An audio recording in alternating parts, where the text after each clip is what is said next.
Well, on an average weekend, Jeff Gordon qualifies 6th. He's already done that. And on an average weekend, he just might win. He's done that 4 times in 17 tries. But, Jeff, never at night. What about it this time? Can you bring it home tonight? Well, we hope so. We've had great cars here in the past. I think the car's capable of winning, but just haven't ever been able to get in that right position at the end. So half the battle here at Bristol is just getting there, you know, to the end. And I tell you what, the way this DuPont Chevrolet team's been performing lately, I know that if we get there, we'll have a shot at it. He almost did in 96. He finished 2nd at night that year. From Bristol, we are set to go in Thunder Valley. Daytona has the prestige for the drivers, Indianapolis the history, but this Bristol night race for the race fans, a lot of them say this is the race of the Now the Walmart starting grid for tonight's Sharpie 500. Jeff Green and Mike Skinner making it an all Richard Childress Racing front row. First front row qualifying for Skinner since last year's California race. Ron Hornaday's best ever Winston Cup qualifying. Puts him in row 2 with the most recent Bristol winner, Elliott Sadler. Title contenders Ricky Rudd and Jeff Gordon share row number 3. Gordon 4 Bristol wins, but none at night. And the third player in the title chase is right behind him in row 4. Dale Jarrett, the 97 winner of this race, but Kevin Harvick won the Busch Series race here last night. Rusty Wallace and Todd Bodine in row 5. Rusty, a 9-time winner here at Bristol. On the inside of row 6 is Kenny Schrader. Finished 3rd the first concrete race here. On the outside, Jerry Nadeau. Back in row 7. Jeffrey Bodine is back in NASCAR Winston Cup Racing, driving his brother Brett's car. Ward Burton on the outside. In row 8, Bobby Hamilton and Bobby Labonte, last year's Winston Cup champion. On the inside of row 9, Sterling Marlin, the winner last week in Michigan, and Tony Stewart. In row 10, on the inside, Robert Presley and Brett Bodine on the outside. Row number 11, Terry Labonte and Jeff Burton with differing fortunes in qualifying because Terry got the last front stretch pit stall. Burton and everybody else in the field had to go to the back. There's Dale Earnhardt Jr. on the outside of row 12. His best Bristol finish is a 21st. Kevin LePage and Kurt Busch back in row 13. Kurt's only finish here at Bristol was a 42nd in March. Mike Wallace and Dave Blaney in row 14. Blaney from 41st to 6th place last week at Michigan. Johnny Benson finished 2nd in the race here in the spring of 2000 from the back pits. He's got to come from there tonight along with Jeremy Mayfield. Mark Martin, a 3rd place last August, his 15th Bristol top 5, and Rick Mast makes his 350th Winston Cup start. A couple of rookie drivers sharing row 17. It's Andy Houston in one of his final rides in this car. Casey Atwood, whose 21st birthday is today. The 1988 Bristol winner, Bill Elliott, is back in row 18, along with Buckshot Jones, the last car to qualify on time.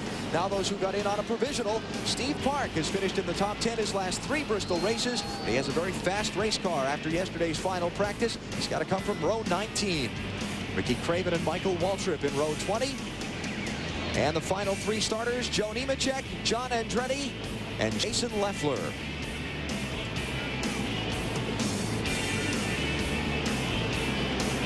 Six drivers attempted to qualify for the race, but were unable to be in the field. There you see the list. Kyle Petty, Hut Strickland, Stacy Compton, the drivers who've been running every race on the series this year. That hurts. Now some storylines will follow through the Sharpie 500.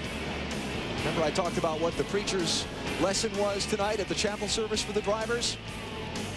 Temper, temper. We'll see plenty of that, I'll guarantee it.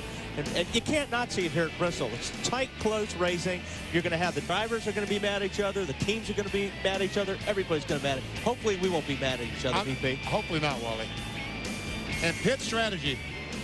Folks, Elliott Sadler here ran 162 laps in the spring, stayed on the racetrack, and did not go in the pits. We may see some of that again tonight. Points peril. Ricky Rudd talked about it when we spoke with him earlier. This race in Talladega, perhaps the 2 biggest wild cards left for Jeff Gordon, where he could lose a chunk of points because of something out of his control. Could happen tonight. 150,000 fans are on their feet. The pace cars on pit road. We are delighted you're with us for the Sharpie 500 at Bristol.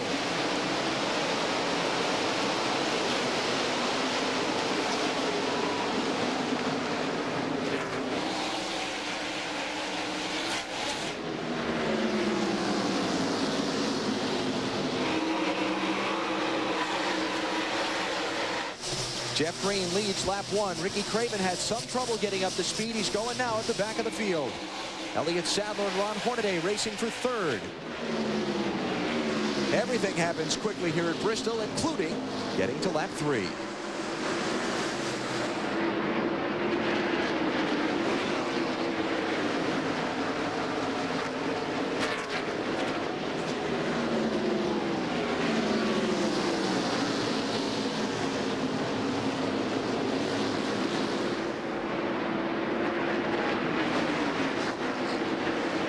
Hornaday kind of getting shuffled back in that outside lane. Yeah, there you see the 14's hung up there, and it's hard to get down that bottom lane. Right now, he's screaming at a spotter, find me a line down so I can get in a hole down at the bottom of that racetrack. He's about to lose a lot of spots if he doesn't get that car down. Looks like he's going to be able to get down the bottom of the racetrack right in front of Rusty Wallace. It's going to put him back in the 8th position. He started 3rd.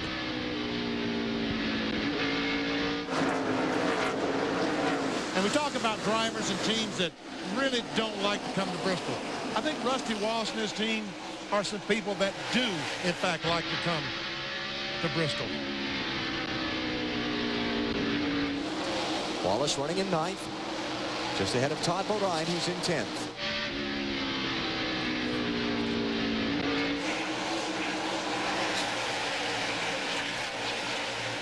Ricky Rudd pressing Jeff Gordon. This is 4th place.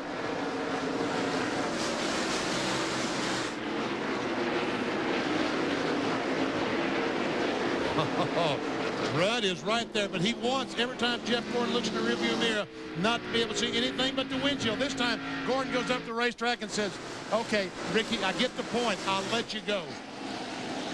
Made possible by the fact that they had a gap behind him back to Kevin Harvick. If there were a line of cars there, Gordon never could have let him go. That's right, but he decided when he knew there was a gap back there, the wisest thing he could do would be let Ricky Rudd go.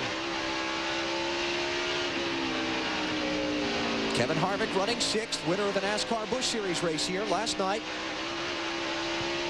Dominated much of the spring race here at Bristol. It fell victim to a flat tire in the late going. It sent him way back in the field at the finish. This is Johnny Benson and Casey Atwood working underneath Mike Wallace. Mike Wallace gets a great run off the corner, takes a spot away. Meanwhile, Casey Atwood on the inside of Benson. Battle back about the 30th position.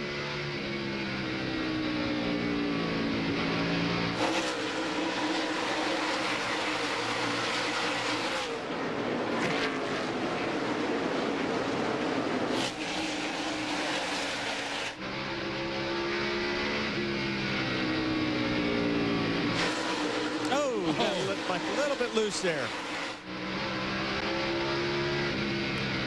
Good recovery, though. That's all it's going to take if a car slips up the racetrack a little bit for everybody to just train on by.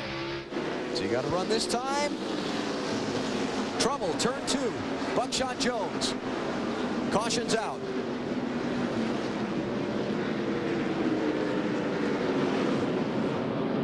The last 2 races here at Bristol have featured 13 different caution periods. The first of them tonight has just happened at lap number 13 as Buckshot Jones got spun around in turn number 2. Back at Bristol Motor Speedway, the Sharpie 500 under its first caution period came out at lap number 13 when Buckshot Jones got spun around off turn number 2. Going down to turn 1, we'll see Buckshot come in the corner. He's going to get some help from Jason Leffler. And around goes Buckshot, and fortunately, all the leaders were right behind them, but fortunately, it was a one-car incident. That won't be the last time we use that phrase tonight. No. Got some help. Got some help. Only a couple of cars pitted over on the backstretch. Dale Earnhardt Jr. was one of them, Matt. Alan, and it was not for pit strategy. It was because Dale Earnhardt Jr. radioed in 3 laps before that caution, said, loose, loose, loose, wedge, wedge, wedge. I need it bad. I am going to the back. So when the caution came out, it came in and tightened him up. They made a track bar adjustment. 2 rounds down and a slight air pressure adjustment for Dale Earnhardt Jr. They also pulled out the right rear fender. Bill Snyder, the tire carrier, pulled it out. He has some slight cosmetic damage to Marty Snyder. and a potential problem for Tony Stewart. Matt, already in the race, he is radioing to his team that he has a little bit of a brake problem. Now, the team has had a brake issue the entire weekend, but he says when he pushes the pedal, it feels like the brakes are grinding. They were going to come down pit road, but way too early to lose that much track position, so they're going to leave him out, see if he can live with a brake problem. Cars who pitted: Dale Earnhardt Jr., Ricky Craven, Johnny Benson, and Kurt Busch. Those are the only 4 that made stops under this caution flag. And we are coming to the restart now as the field works its way through turn 4. Jeff Green, Mike Skinner, Elliott Sadler, Ricky Rudd, and Jeff Gordon, the top 5. Green.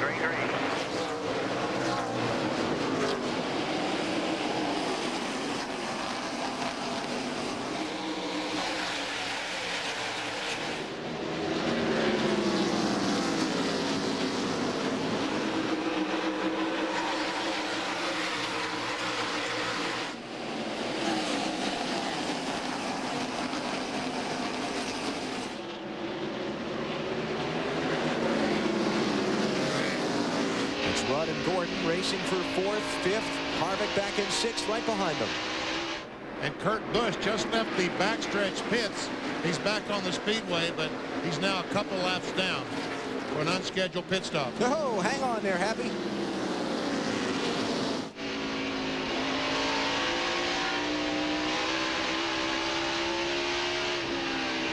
On board with Kevin Harvick as he tries to chase down Jeff Gordon, Ricky Rudd.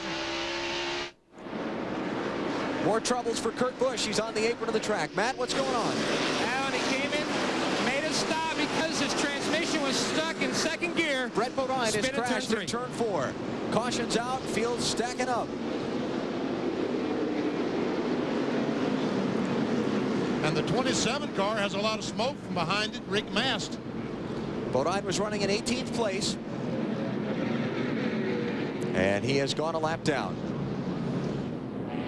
Second caution of the Sharpie 500 at Bristol at lap 24. You're watching NASCAR on TNT. Just underway in the Sharpie 500. NASCAR on TNT from Bristol Motor Speedway in Tennessee, and already under the second caution. Came out at lap 24 when Bodine got spun around up in 3 and 4. Looks like he might have got tapped a little bit there, BP, from the 40. I don't know. I thought there was a big gap in there, but maybe you were right. Maybe. I vote for the tap. Vote for the tap. And there was contact. Is that our phrase for the night? He got some help. Yeah, got some help. That's the phrase. Yes. And you see Rick Mast got collected by Jason Leffler. Watch Mast, see right there, top right. Mast car then smoking heavily. He went to pit road. Matt Kenseth, John Andretti, Johnny Benson also pitted. Well, let's see. Wow, yeah. Say there's a little help. Oh, Guilty. Yeah. Guilty is charged. Very definitely going in the corner. Keep digging. Go, go, go. Caution. Mark Martin. We're looking on the rear bumper of Mark Martin's car as he gets tapped by the 12. And there's the contact there between Leffler and Mast. Man, there's a lot of pieces coming off that 01. Marty? Yeah, and you guys are exactly right. Mike Hillman, the crew chief for Brett Bodine. Very animated conversation with Tony Glover, the team manager for Sterling Marlin. Almost came to shoving, and I would watch out if these two get near each other later in the evening. To Matt Yoakum. The early trouble for Kurt Busch, his transmission was stuck in 2nd. They brought the car in, they got the linkage to let loose, and now the transmission's fine, but look at the big break he caught here. This was his left front tire. You can see how the fender was cutting in. They pulled the fender away, and now the car's fine. Green flag.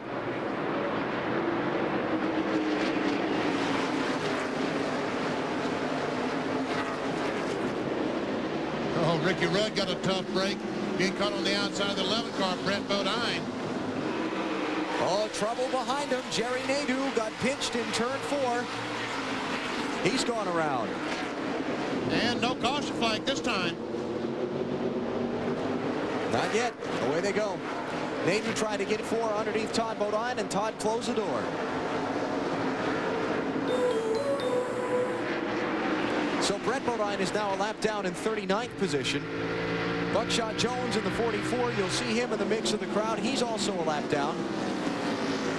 He's in 40th. Kurt Busch is 2 laps down in 41st.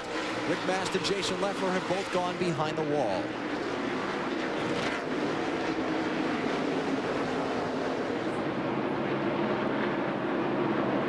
That's a shame for Brett. They had a lot of high hopes for tonight's race. Talking with Mike Hillman this afternoon as crew chief, and our aerial views at Bristol, courtesy of the United States Army, an Army of one.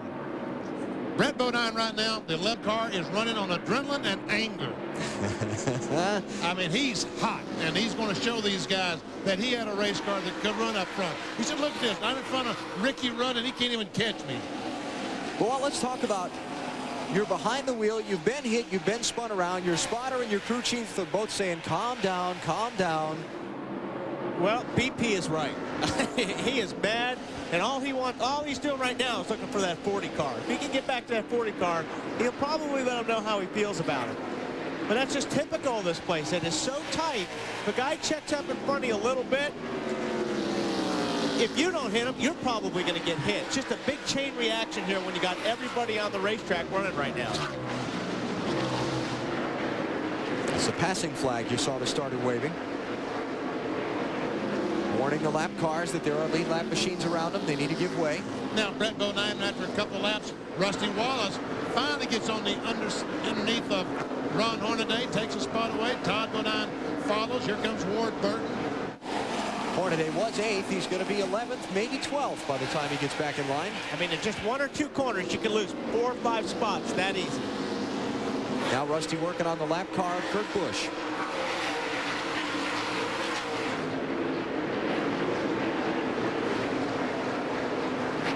Your car's got to work around the bottom of this racetrack. I keep saying that, but the only way you're going to win a race at Bristol is if you can stay down on the bottom, almost to where that asphalt there meets the concrete.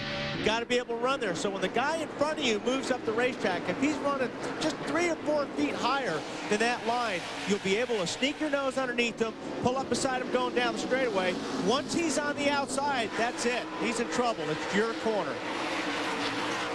Watching Ron Hornaday, the 11th place car, try and deal with the lap machine.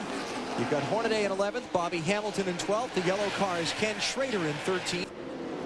Right behind them is Jeffrey Bodine in 14th, and that is a change for 9th. Ward Burton by Todd Bodine.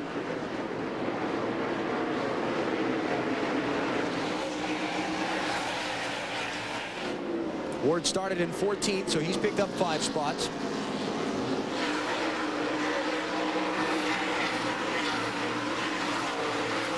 See Kurt Busch out there a couple laps in. We've talked about his transmission trouble, and it couldn't happen at a worse time for Kurt Busch. After all, his sponsor, Sharpie, the sponsor of the race, so you know that they wanted to do well tonight, if not win the race for their sponsor.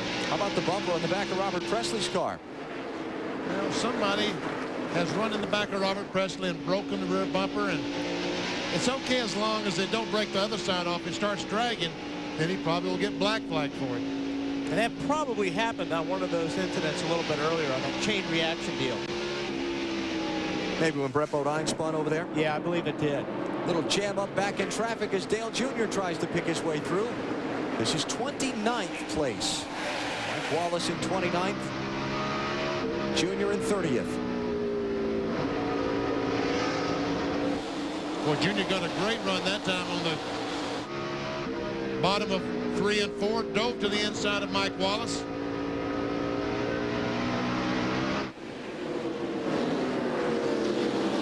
Remember, Junior's got fresher tires on. He stopped under that caution a little bit ago. Steve Park back in 27th place. Matt? Alan, the concern down here in the park pit is not about lap traffic or muscling his way through traffic. It's about radio communications. Apparently, Steve is having trouble with his radio. He cannot hear his crew chief, Paul Andrews, so they're having to relay messages through their spotter, Stevie Reeves, the open wheel ace of Indiana.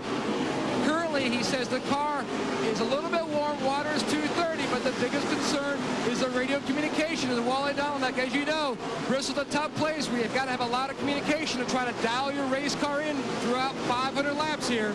Yeah, it really is. And I'll tell you another thing is that it's hard to hear your crew even when they're talking to you because they're listening to all that noise outside the racetrack. and everybody's having a hard time hearing. So really a tough deal. And you really need to stay on top, especially this time of the race. You need to make that important adjustment right now. When you come to that first pit stop, it's real important to get the car dialed. Jeff Green, the leader, in some heavy lap traffic. Jeff Gordon, Ricky Rudd, the other top 5, trying to pick their way through as well.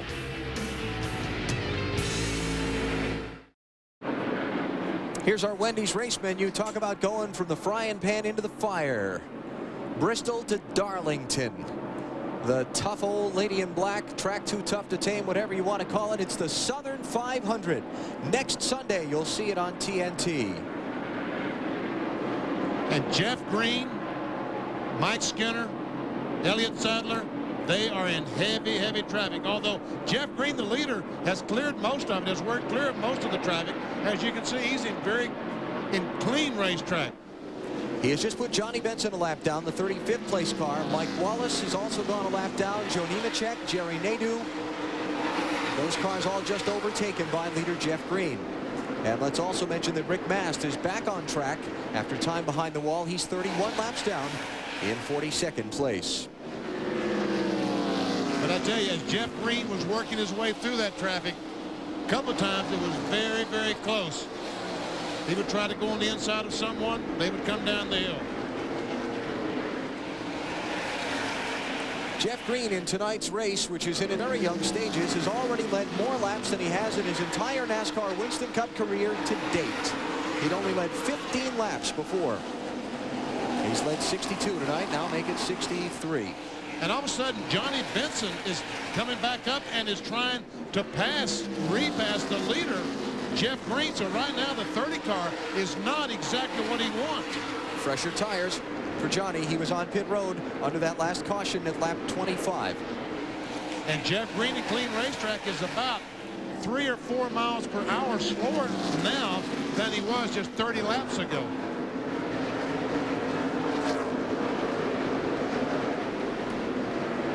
Well, Johnny knows he's got to stay in sight. He's got to, if he can't pass the 30 car, Jeff Green, he's got to stay as close as possible, because if the yellow does come out, the only chance he's going to get is getting by the 30 car before he gets back to the line, taking the yellow to get his lap back.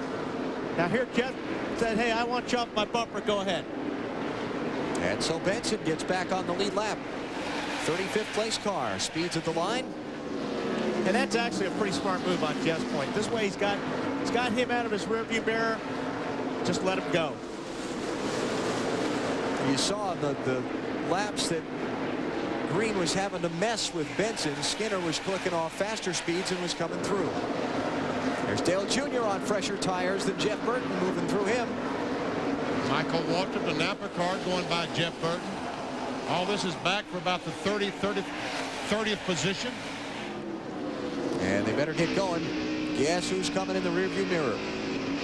The leader.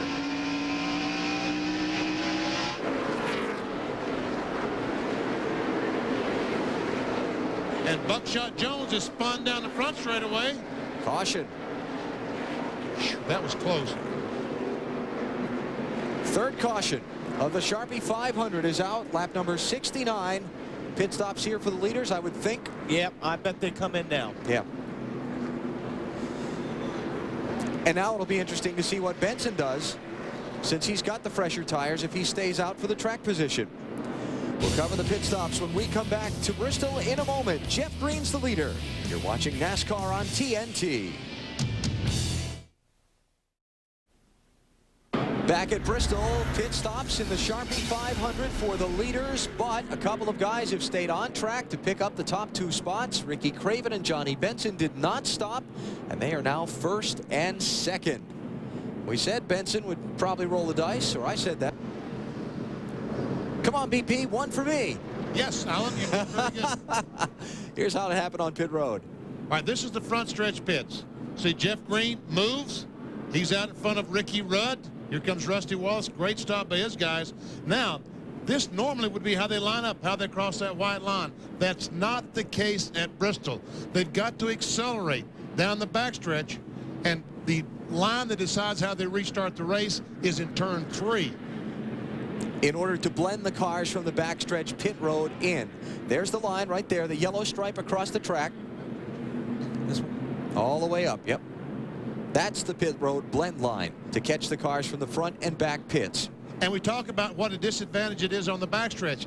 In this particular case, that was not the case, because Steve Park right now is in 6th place. He stopped on the backstretch. He was running 22nd when the caution flag came out. He's currently running in 6th. So it looks like they're speeding the pace car up from turn 4 to turn 3 fast enough that the backstretch might be an advantage. Here's a look at how they came off of pit road. And I believe the one car beat Rusty. He did. Want right here. Keep going a little bit more. There's the line right there. And Park gets out 3rd. So he should line up behind the 28. And has been moved there by NASCAR. So he's moved in the 5th position. Let's hear about the leaders' pit stops from Dave Burns. Jeff Green came in. They changed 4 tires. He was a little bit loose. They made an air pressure adjustment to take care of that. His teammate Mike Skinner, same thing, a little bit loose, air pressure adjustment. Bill? Well, Rusty Wallace, a little bit loose. Right side air pressure adjustment for him. He's worked hard all night, moved from 9th to 7th on the track, from 7th to 5th on pit road. Dale Jarrett also on pit road, obviously, under that caution. He had been loose. He got trapped in his pit stall, had to back up and then pull out, lost valuable track position, fell back to 12th. Also thought he had lost 3rd gear, but got it into 3rd gear. Let's go to Marty.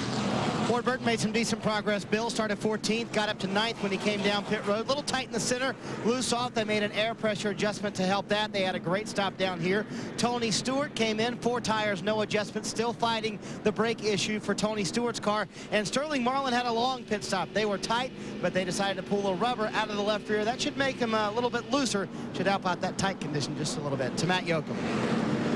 Dale Earnhardt Jr. came in for service. They went 1 round down on the track bar. They also put a rubber in the right front.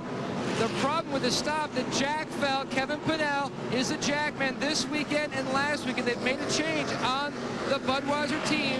Kevin was the Jackman on the Busch car for Dale Earnhardt Jr., but it was a lengthy stop and it cost him bad. The 99 car of Jeff Burton, he also came in. They made a track bar adjustment. His car very, very loose. Hey, Matt, did Park get 4 tires and pick up all that track position there? Yes, indeed, Alan. That was 4 tire stop for Steve. Wow. That's great work. I thought maybe they might have changed 2 tires to get that track position, but changing 4, terrific work. That is great work. Here's our Coors pit summary. Remember that the first 2 positions on the track are occupied by guys who didn't stop. So Green's team in first, out first from pit position, but they are 3rd on the racetrack. So the big losers, Mike Skinner and Jeff Gordon. Cleanup still continuing here at Bristol, so let's take a break. We'll come back for the restart in a moment. You're watching NASCAR on TNT. Turn on them dynamo. Into the wild I go. No other place I know.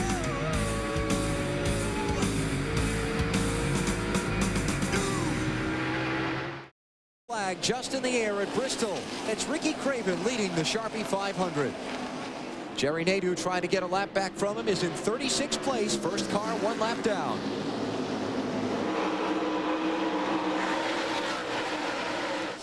Let's update. We double-checked during the commercial break. Steve Park just got right side tires. That's how he got off that backstretch pit road so quickly.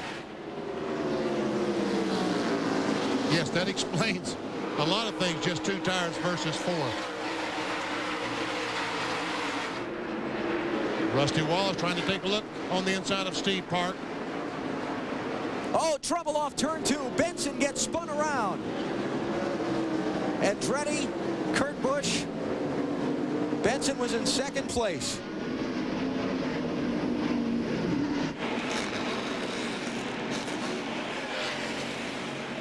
Well, at least they've gotten the transmission fixed on the 97 car. The fireworks have started early and often here at Bristol. We'll come back in a minute. Well, we saw the spin with Johnny Benson and John Andretti and Kurt Busch off of turn number 2, but collateral damage has been big. Look at the cars behind the wall. We had no idea they had this much damage. Jeff Green, the pole sitter, has knocked a hole in the radiator. They've taken the car behind the wall to change the radiator. Ron Hornaday back there with damage. Kevin Harvick's been on pit road with damage. Let's take a look at what happened. Looks like the 11 car starts it right there. Just takes the 10 car, puts him sideways. Then here in the back, I'm sure everybody started checking up. That's what happened to look like to the 30 car. It looked like somebody checked up in front of him. He got in the back. The only car he could have hit was Joe Nemechek.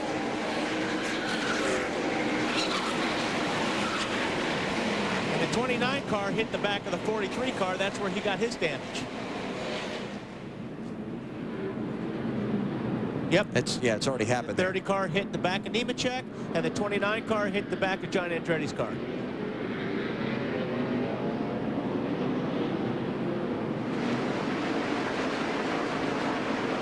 There you go. Typical Bristol. And there's Hornaday. He was back in the middle. And see, that's the thing right there I explained to you earlier. You're running so close. When a guy in front of you checks up, you check up quick, you just hit in the back of him, and all of a sudden, boom, you get nailed. Green flag, we're back racing. Ricky Rudd has now taken over the lead. Oh, crash. Ricky Rudd, Mike Wallace. Here we go again. Oh, big pile up. Sadler's in it, Ward Burton, Bobby Labonte is spun. Oh, Mike Skinner gets nailed. Robert Presley hit him. And look at the water coming out of the Jasper engine where the radiator is broken. Man, this resembles a demolition derby. While the pace car collects up this group, let's hear from the group that's behind the wall. Dave, how about it? Well, Jeff Green has agreed to talk to us in this difficult circumstance. Jeff, how fast did all that happen? Just, I don't know, way too fast. Lap cars don't give you a break. They're racing just like the rest of us are, but just hated for an American Online car, man. It was awesome. Just a little bit loose, but it's going to tighten it up there, but can't win back here. And it was a great race for him, guys. That car was very good. His crew's still scrambling on it. And by the way, Ron Hornaday, same problem. They damaged the radiator as well. They're behind the wall replacing that. Alan? Well, while they continue to have all this carnage in the early going, we're trying to take advantage and get some commercials out of the way so that if they get to do some racing for a while, we can watch. Steve Parks, the new leader. You're watching NASCAR on TNT.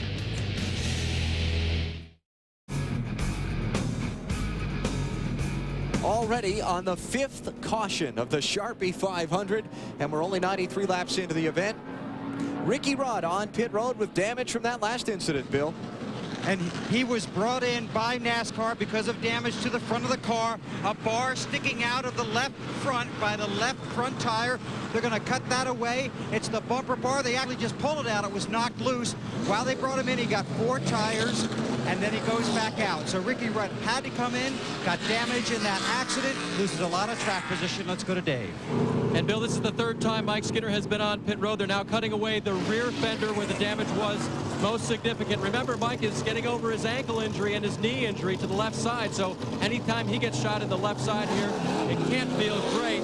He says it's okay, though. They're going to see if they can keep this car running for 500 laps. Marty? A lot of upset people down here, Dave. Robert Presley, what happened? I don't know, somebody checked up or that wreck was in front of us, and I don't know, whoever's behind me, 66 or Todd or whatever he is, he just run all over us. I mean, seen the wreck going in 3, but evidently he wasn't paying attention there or something. I don't know. It just, you know what you got here at Bristol, and you got to run them first 250 laps, and some of them can't. All right, Alan, back up to you. Let's go back and take a look at all that mess. Well, I think it all started. Mike Wallace, the 7 car, comes off the corner. He tries a slide job, tries to get up in front of Ricky Rudd, and they make contact. And Mike Wallace starts back and forth, and then Rusty Wallace gets in the back of the 2. He has to back up.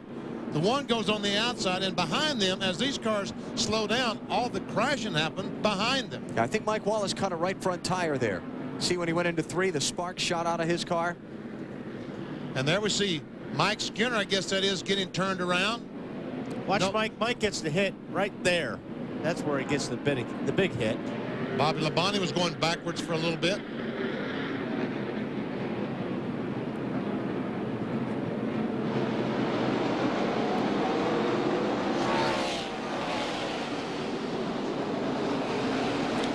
was a hard lick. I don't think Mike Skinner's car is going to be very good if they do get it back on the racetrack, because that was a hard blow. Green flag is in the air. Ricky Rudd is back in 28th place. Ricky Craven, by the way, pitted on the previous caution. That's why he's not the leader anymore. Steve Park, Rusty Wallace, Jeff Gordon, Casey Atwood is up to 5th, and now Ward Burton. Casey up to 4th and Ward in 5th. And here goes Rusty Wallace for the lead.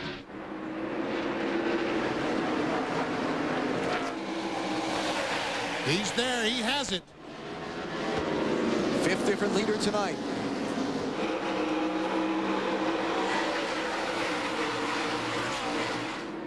Jeff Gordon currently is in 3rd place, about for 2nd. Jeff Gordon goes to 2nd. Steve Park must be having a hard time getting grip right now because the 43 car went by him. The 43 car is a lap down. Remember right underneath him. Remember that Park only got the 2 tires on his pit stop a little bit ago. These guys that are passing him had 4 tires there. Johnny Benson's behind the wall. Mike Wallace has gone behind the wall. Jeff Green is behind the wall. Ron Hornaday is behind the wall. Buckshot Jones's car has just been retired from the race. Jason Leffler's come back out. He's 59 laps down in 43rd position. And Robert Presley is also behind the wall. How about an update on Ricky Rudd, Bill? The update on Ricky Rudd is that he's fine, but I got a bumper bar down here. It came off the 28 car. Actually, it came out of the 28 car. It's the rear bumper off the 7 car. So they brought Rudd down in here. It was stuck in the front of his grill. The team yanked it out. It actually belongs to the 7 team. So I'll try and return that after they're done with it. Got a spin on the backstretch. It's Mike Skinner. He's caught the inside wall. Caution's out. Be out. Left front, right front. I would have to say that the rear end of that car and the 31 car is probably way out of alignment right now. And when the caution flag came out, someone saw the lights blink, backed off the accelerator, and someone ran the back of Ward Burton. I guess he backed off, and someone ran in the back of him and spun him. And now he's going to be a lap down. Oh, man. 6th caution. And we just got to 100 laps. How about it? You're watching NASCAR on TNT. It has been a crazy night so far here in Thunder Valley. 6 cautions in the first 100 laps of the Sharpie 500. Here is the most recent mayhem. There's Mike Skinner, comes off the corner, just a whole hard blow on the inside wall. It looks like he got hit by the 11 car on that deal.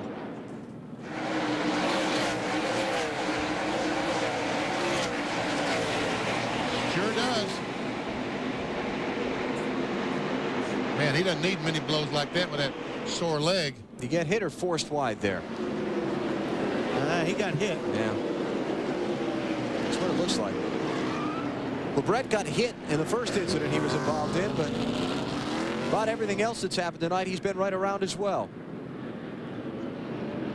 Let's get some updates from pit road, Marty.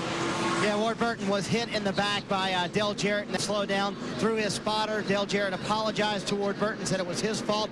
Ward's had a terrific car. They were running 5th at the time. They came in, took on 4 tires, made no adjustments, but now he's down 2 laps because while he was sitting on the track, they couldn't get the starter to engage. He finally did get it to engage, and now he is running once again. There's Ward trying to catch up to that line of cars in the inside lane. As Marty said, he's 2 laps down, back in 34th.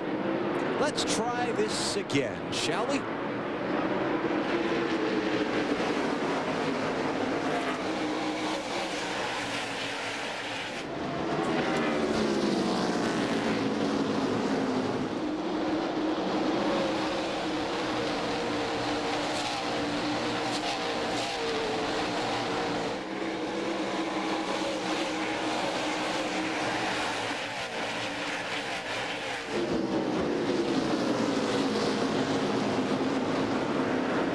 Tony Stewart trying Dale Jarrett for 5th.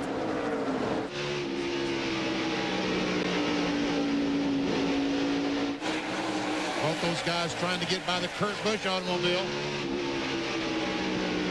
I talked with Tony earlier today. He was a little concerned about his endurance tonight. He brakes with his left foot. Remember, that's the one he injured, tripping or trying to keep from tripping over the dog last week. The crutches are gone, but it's still very tender. He said when he got toward the end of happy hour last night, it gave him enough pain to be concerned about his ability to use that left foot on the brakes all night.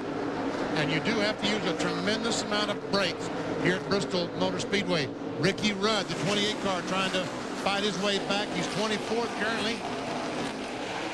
Having to make that unscheduled pit stop to get the bar out of the grill that he jerked out of the rear of the 7 car.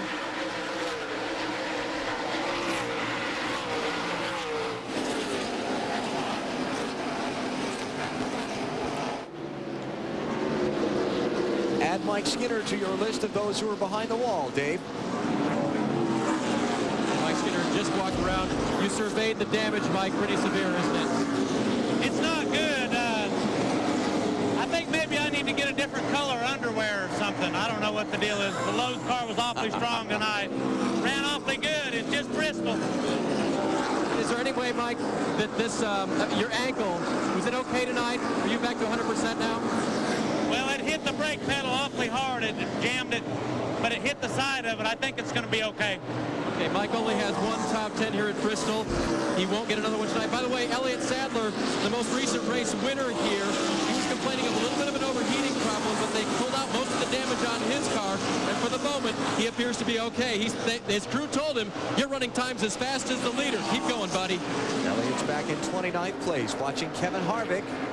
You know, that's amazing. 14th. Skinner only has one top 10 finish here. I mean, as good as he runs this place. And don't think we're going to let Skinner's remark about the underwear thing go unnoticed. I think you should. For those of you who were with us during the rain delay last week at Michigan, Wally made his startling revelation.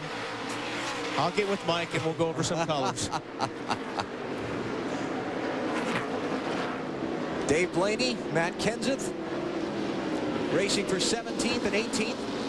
As we look back into the field a little bit, Dale Jr. behind him in 19th.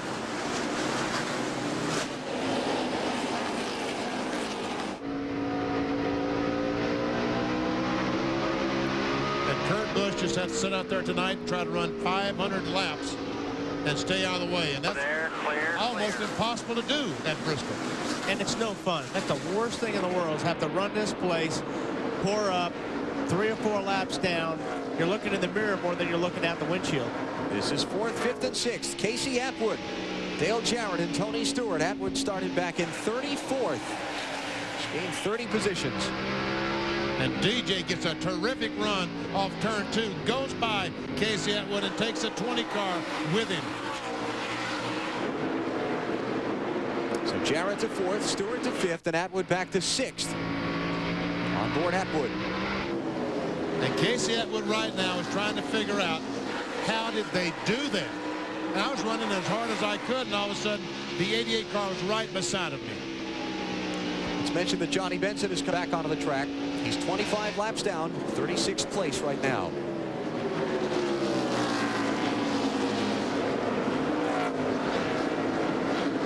Matt, how about more on Casey Atwood? Well, and to answer Benny's question, basically 4 newer tires handle better than 2 newer tires. Casey Atwood, one of the teams pitting here in the backstretch, so he and Steve Clark and several others have to do the opposite of what the leaders do. The leaders take on 4, they have to take on 2 for track position. They're hoping the caution comes out soon that the leaders will also pit so they can get 4 fresh tires. Mark Martin picking up a spot on Atwood. That was 7th. Mark started 31st. And the leaders being caught from behind while he has caught the tail end of the field. 96 car, Andy Houston, currently in 30th position. Rusty and Jeff Gordon both have now placed him a lap down. Oh, we got trouble behind him. Andy Houston.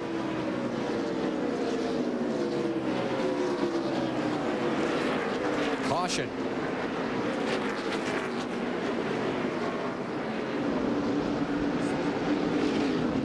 Rusty Wallace, the leader, trying to come back around to the yellow flag.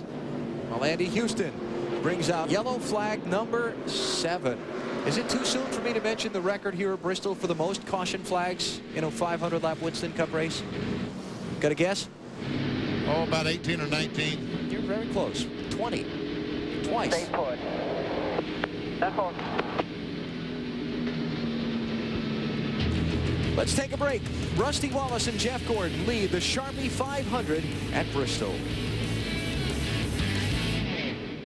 Here's our NASCAR Busch Series update. Kevin Harvick won a 250-lapper here at Bristol last night. Came back from 2 laps down to do it and extended his lead in the NASCAR Busch Series championship in the process to 345 points. Keller and Biffle both had troubles last night. Craftsman Truck Series update. Scott Riggs leading a very, very tight championship fight. Just a single point over Joe Ruttman. Nazareth, Pennsylvania next up for the trucks. It's just about as tight as they get. They could be tied like Jeff Gordon and Dale Jarrett were a couple of times this year. Green flag is back out.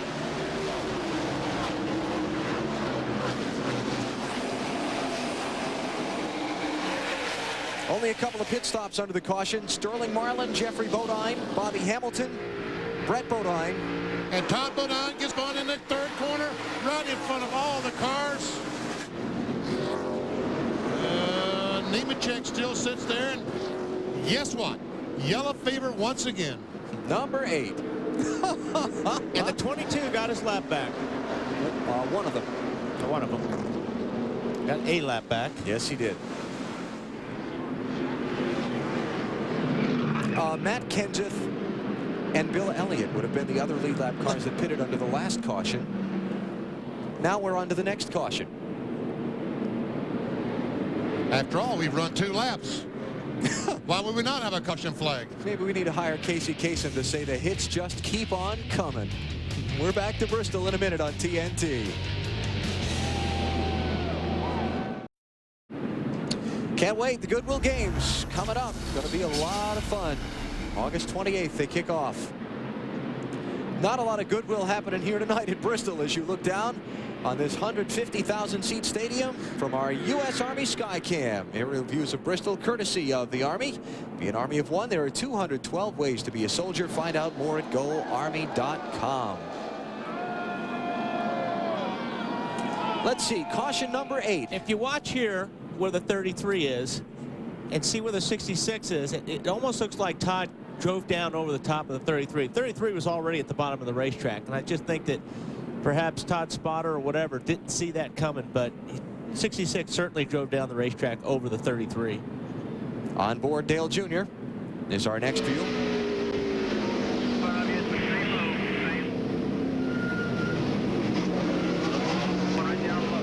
Man, oh man. Cars every place. Almost ran in the side of the 33 cars. He tried to go on the bottom of the racetrack. Kevin Harvick.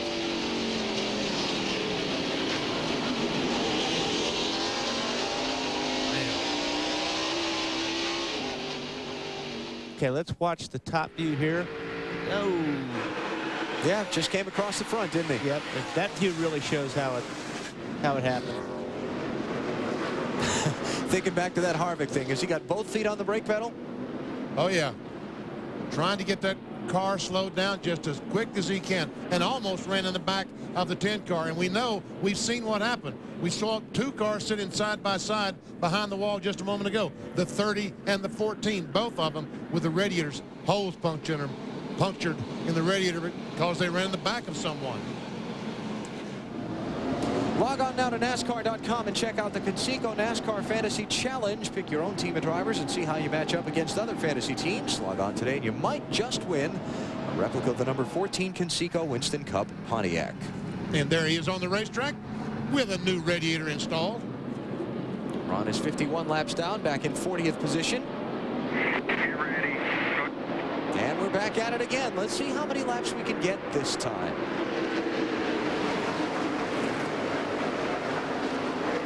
What's your over-under there, BP? We might go to 500 this time without a caution flag. We might, huh? We might. Probably won't, but we might. And Steve Park now is getting very, very racy. All of a sudden, there's those new right sides have worn a little bit, and the tires are matched up pretty good, and he's giving Jeff Gordon all he wants right now. Wallace, Gordon, Park, then Jarrett, Stewart. Spencer's up to 6th, Martin to 7th, Jeff Burton to 8th, Terry Labonte's into the top 10 and 9th, and then Kevin Harvick's in 10th.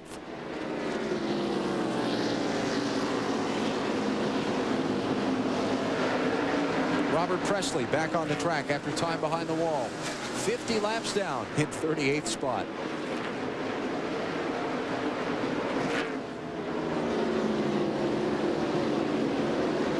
There's Ricky Rudd trying to come back up through. He's in 16th place. Check that. He's just taken 15th from Todd Bodine. Dave? And Alan, he didn't want to pass him on the inside because the left rear quarter panel of Todd Bodine is sticking out like a dagger, like something out of the Ben-Hur movie. So he went to the high side so that he didn't cut down a tire. Oh. There he is using it right there on Rick Mast. Well, one thing about it, that dagger is now flattened out because the right front tire on Rick Mast's car flattened it out.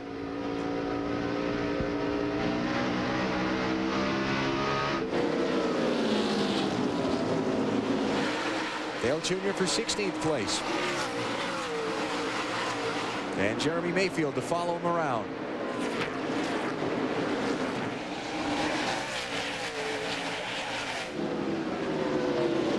Wally, a lot of discussion.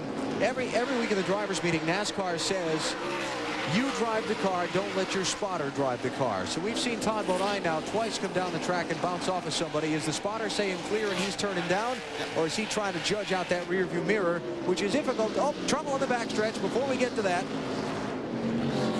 Rick Mast is in it. Jeffrey Bodine is in it.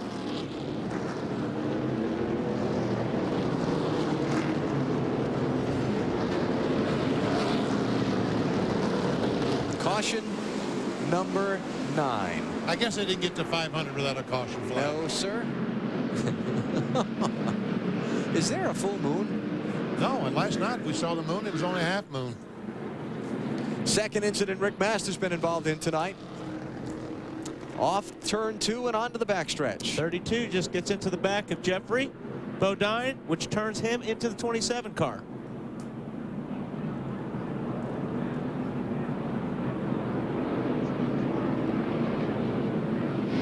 Good luck there for Jeffrey. On board with Casey Atwood.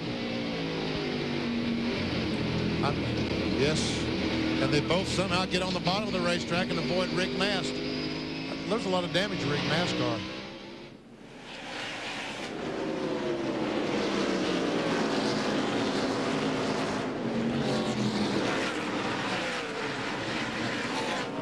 Boy, there are going to be some angry people at Darlington next week.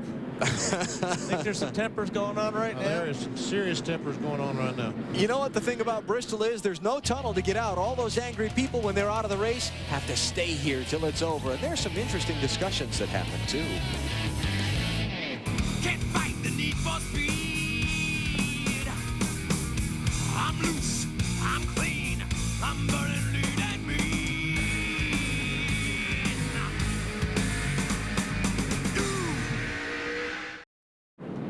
Without question, it is the most impressive-looking racetrack anywhere in America, perhaps the world. Half-mile racetrack surrounded by 150,000 seats tucked in the hills of northeastern Tennessee.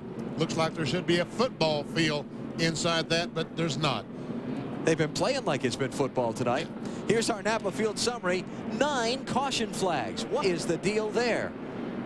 Again, people just, we have, as we talked about in the break, 43 of the absolute best stock car drivers in the world, and they can't stop from running over each other. It's just amazing. Hey, there we go. Hey, folks. Got them all. We appreciate it. Turn around. Now they got something on the backside, too. Oh. Benny, Allen, and Wally. Grandma, I'm on TV. There you go. Would you believe there actually has been a caution-free race here at Bristol? Oh, yeah, I was in it.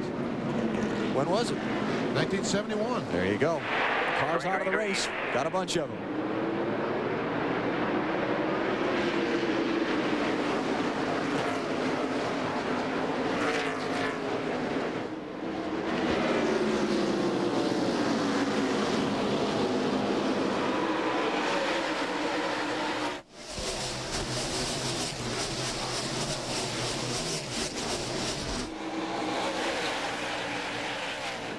Wallace, Gordon, and Park have cleared the lap traffic.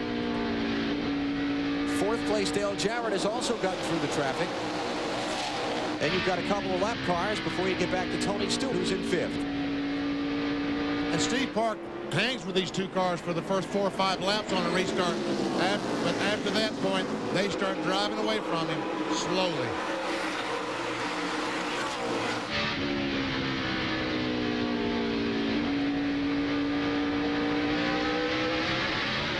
Rick Mast's car has just been officially retired from the race.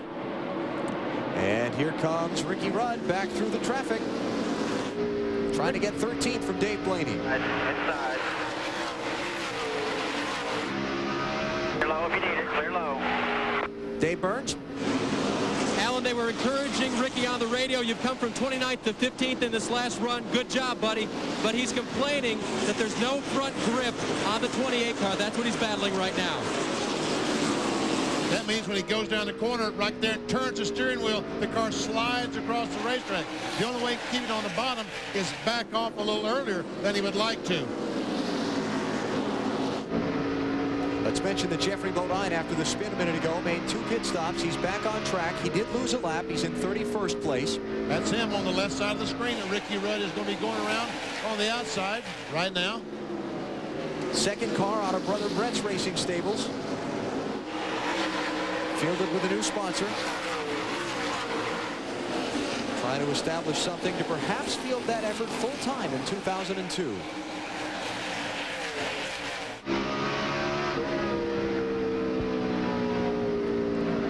Mike Wallace comes back in the race. That's Mike down the bottom of the track there.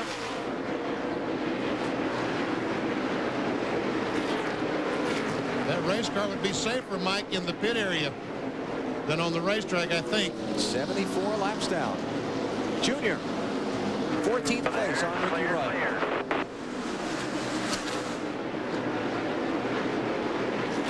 Listening to Ty Norris. Spotter talk to Dale Jr.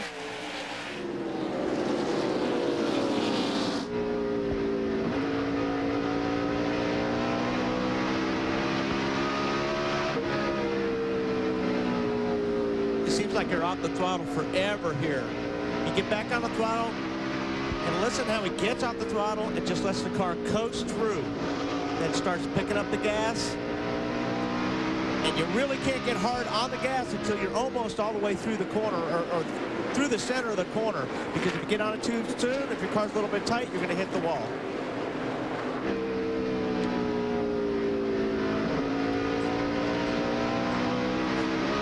You see, Junior is driven away from Ricky Rudd. You see right there, Ricky's tight right before the center of the corner. His car slides up the racetrack.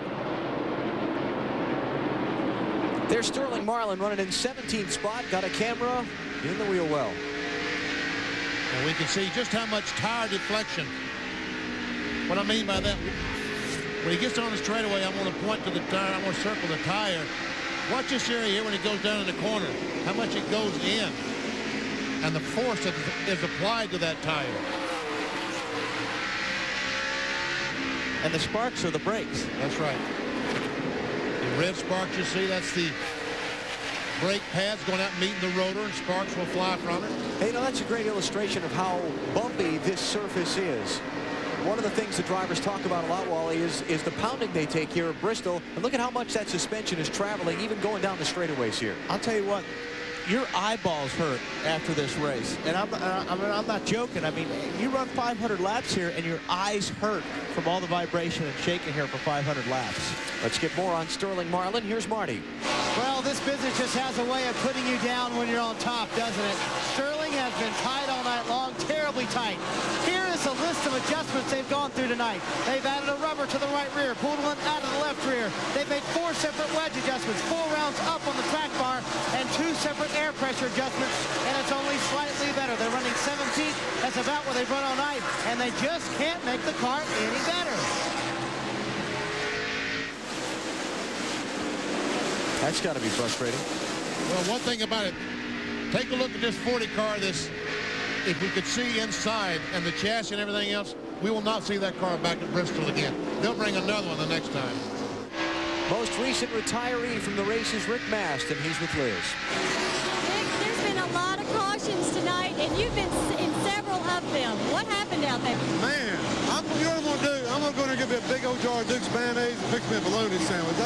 Golly, I thought after last night's Busch race that everybody had it out of the system, but evidently not. I mean, the Duke's mayonnaise car was real good tonight. I mean, we went into, let's see, the first wreck, we're going to turn 3. Somebody wrecks in front of us. I slow down. Somebody nails me from behind, and it runs me into the car in front of me, and I bust the oil cooler. We spent about 20 laps fixing that. I go back out. I get into the 96 car one time. My fault, didn't mean to happen. But then the last time, I don't know what happened. We're coming off too, and somebody just absolutely drop kicked me from back. I mean, that hurt. That one hurt. The other ones didn't hurt, but that one hurt. But I was real tickled with the car. I was real tickled with the Duke's mayonnaise car tonight. Somebody's messing with me, Benny. Oh, y'all come to my golf tournament. See you later. Rick's got a little friend on his shoulder up here tonight. Alan? Rick having a golf tournament, was it September 5th, I believe it is. Does it every year to benefit a health foundation in his own town up in Rock Ridge, Baths, Virginia. Tony Stewart, Dale Jarrett. 4th and 5th.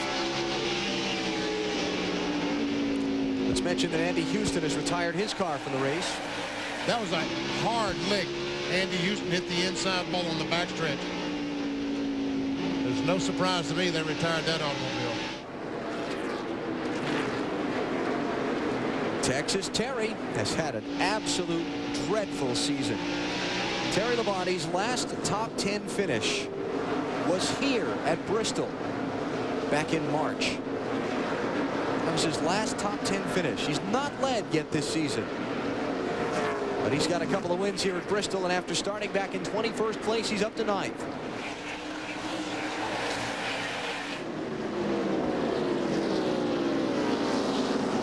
Tony the Tiger got a little something to roar about tonight.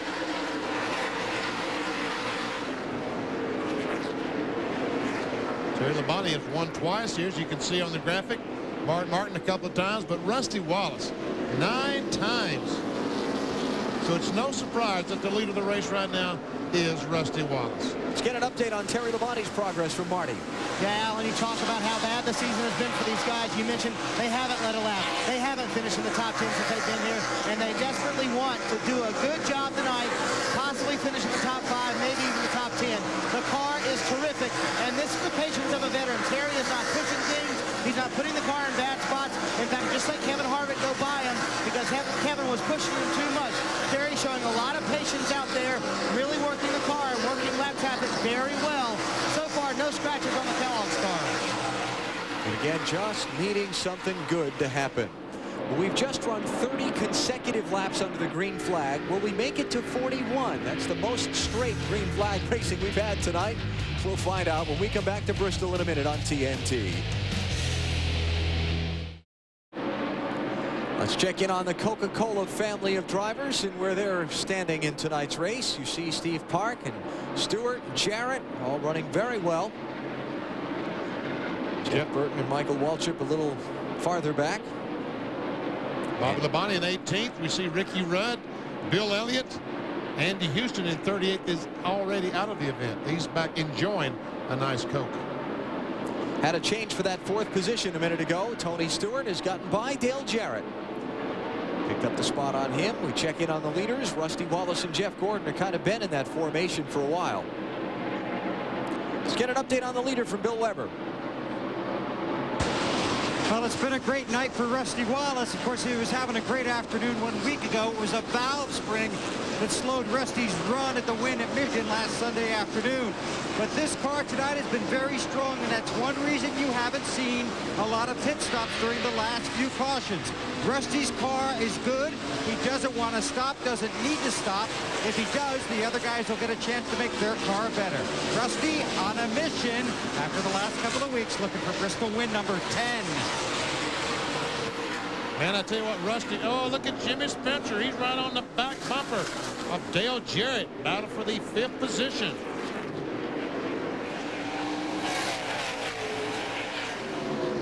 Spencer started this race back in 23rd position. And there he goes, drives up on the inside of Jarrett and tries to get on the inside of the 09 of Jeffrey Bodine. And DJ said, man, go ahead, just go on. Just be my guest. look out. DJ almost crashed trying to avoid spinning out the 09 car of Jeffrey Bodine. I don't think Jeffrey wanted to run the outside. I think he wanted the leaders to take him on the outside.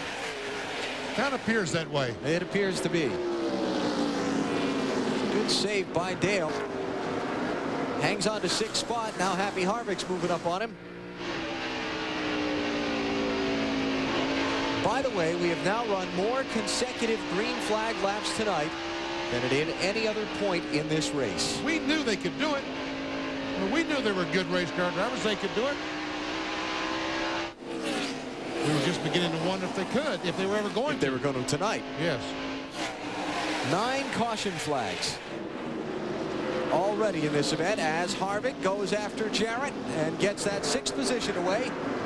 How about Kevin Harvick, Dave? Part of the reason he's doing that, Alan, is because of the long run that you just talked about. His car was working very well, but it worked so much better on long runs. So this time that he's had under green, he's picked off 4 cars now, restarting in 10th position when the green came back out. By the way, if they need pit strategy later on, they did try a 2-tire stop last night in the Busch race, which he won, and they think they know how to adjust for that. It's been 133 laps since these lead cars stopped on pit road. They were all in at lap 71. So another... Well, we know that Elliott Sadler can run 162 because that's what he ran here in the spring. But I would guess it's somewhere around 150. Most of these cars will hit pit road. And it'll be absolutely shocking if they do it under the green. Jeff Gordon has not put any pressure on Rusty Wallace other than just being in his tire tracks. He's been about that far back since they got up into the top 2 spots.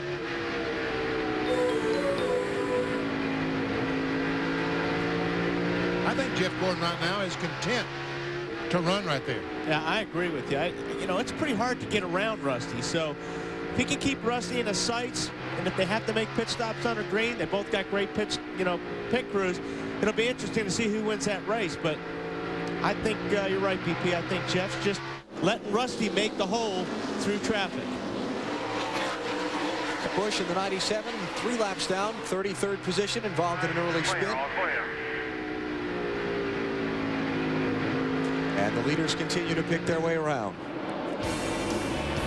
Wallace and Gordon pacing the Sharpie 500 at Bristol. We're back in a minute on TNT.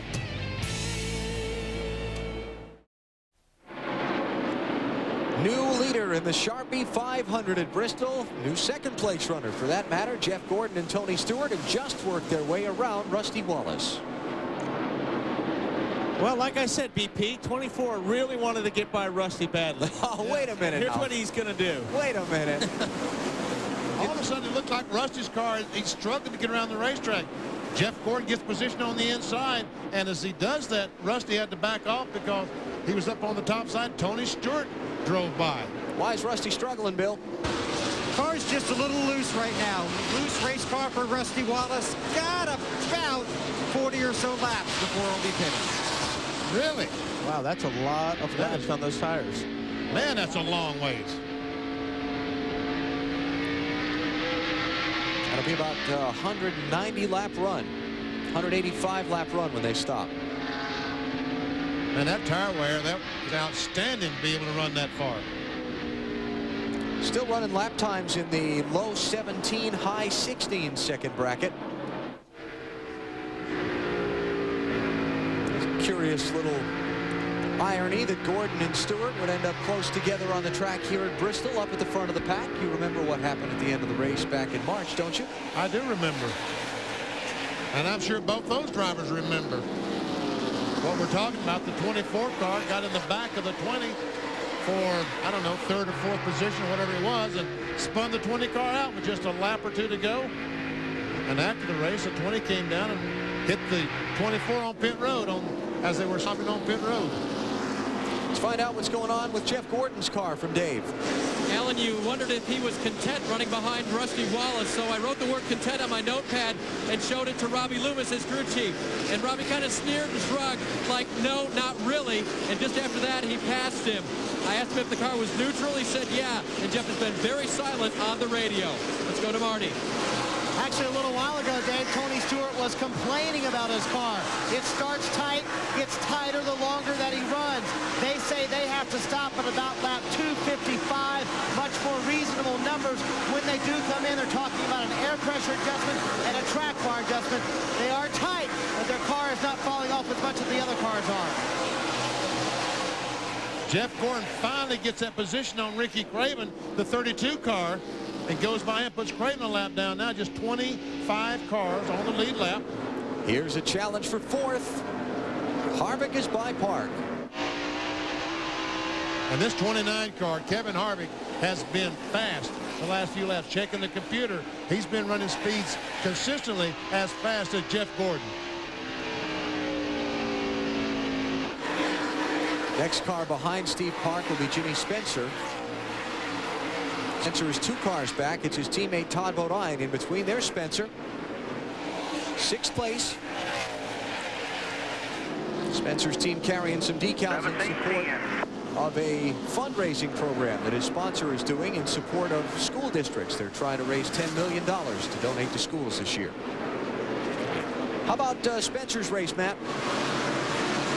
Well, I talked to Donnie Wingo, Jimmy Spencer's crew chief. He told me that Jimmy's reporting in. The car is neutral. They are on the same sequence with the leader, Jeff Gordon, and Tony Stewart, and Rusty Wallace's 4 as tires. They are on 4 tires. They are pitting on the backstretch. They should pit somewhere around lap 250 to 255. Jimmy told me this morning that he learned a lot in the Busch Series race last night about the trends that should take place in tonight's race with this tire. Jimmy's best ever finish here at Bristol came when he was pitted on the backstretch 2 years ago. He finished 2nd in the '99 night race here. All right, Jeff Gordon right behind Casey Atwood. This is on board with Casey Atwood. Several cars directly in front of the leader now, Jeff Gordon.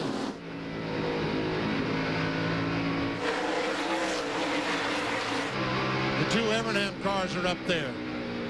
Jeremy Mayfield, Brett Bodine. Yeah, it's not good for Mayfield to get shuffled outside when the leader's coming up behind him. Uh-oh, trouble for Mark Martin. Into the outside wall. No caution. We stay under green. Mark was running in 14th on the lead lap at the time. And he's headed for the backstretch pit road. Got green flag pit stops coming up for the leaders in a moment, so we'll take a break and come back for those. Jeff Gordon leads. You're watching NASCAR on TNT.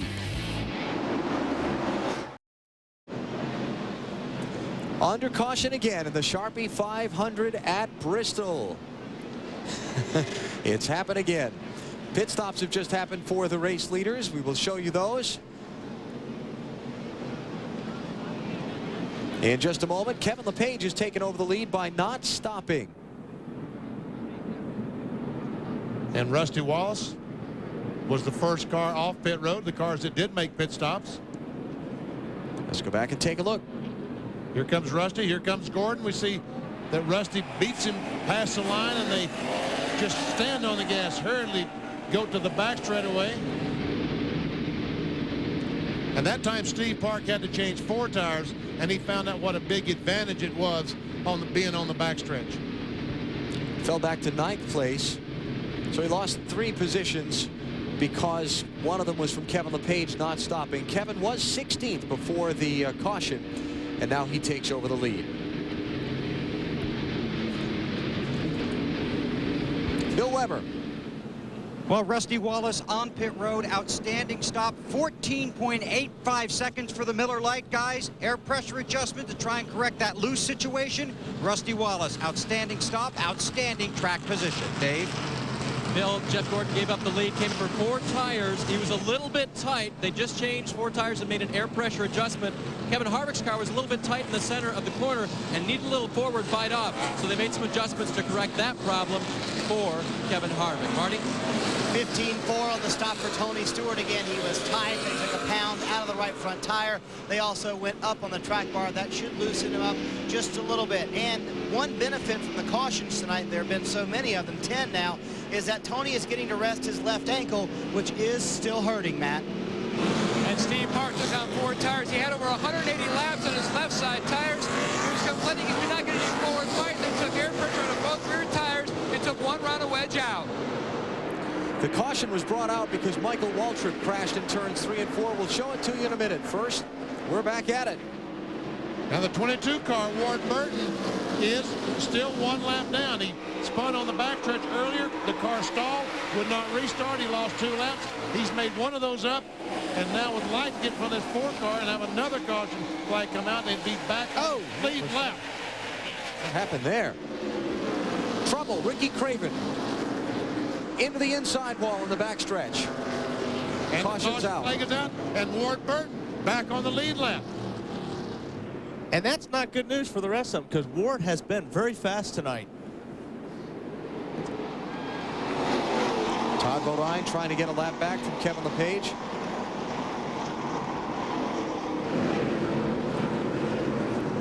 It is being suggested to him that he stop and get back behind the leader because he didn't get back to the yellow flag first.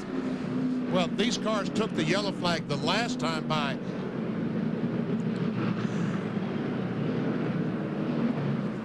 All right, let's go look at it. Ricky Craven comes off the corner, almost spins Dale Jarrett out, and Craven trying his best to avoid spinning out Dale Jarrett, turned the car so hard to avoid Jarrett and backed off the throttle at the same time. That's what caused his car to spin. Another look at it. Craven just pushing up a little bit.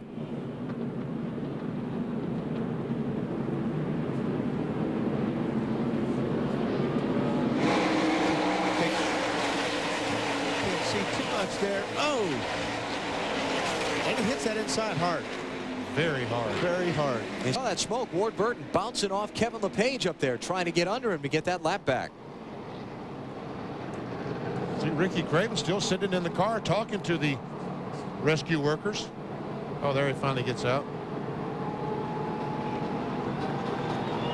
Now, the caution before was brought out when Michael Waltrip crashed in the middle of turns 3 and 4. Let's have a look at this. Oh, did his teammate get him? His teammate got him. Ouch. I do believe that his teammate, Junior, got in the back of the 15 car. Oh. Mikey's behind the wall. It's been a rough and rugged night here at Bristol, but the fans are having a blast. All right, Bill, thank you. We are a half a lap from the restart. Kevin LePage has given up the lead for a pit stop. He is back in 24th now. He was the only one on the lead lap to come in. So Rusty Wallace is now back out in front, but Todd Bodine was between LePage and Wallace when the caution came out. So he's on the tail end of the lead lap in front of Rusty.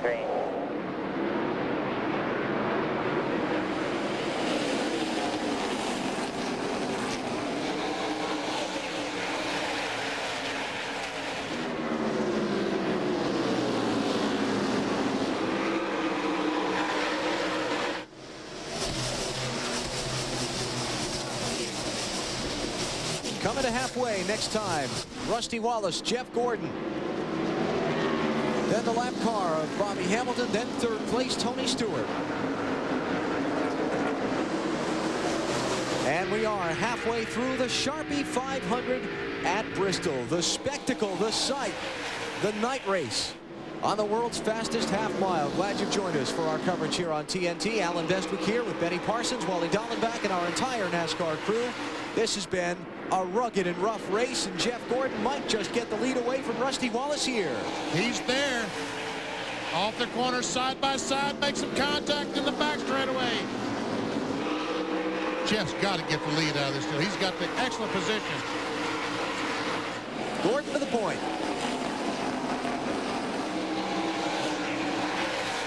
The story of this race so far, crashing early and often.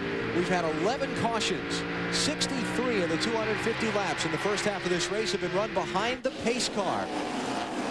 Drivers who are out of the race include Mark Martin, Ricky Craven, Michael Waltrip. They're all behind the wall. You've got Andy Houston, Rick Mast, Jeff Green, the pole sitter, Buckshot Jones out of the race. Number of other cars laps down after damage. They've been running all over each other tonight here in Thunder Valley. Ricky Craven, the most recent driver to go behind the wall. He's with Liz. Ricky, this is not where you want to be right now. What happened out there?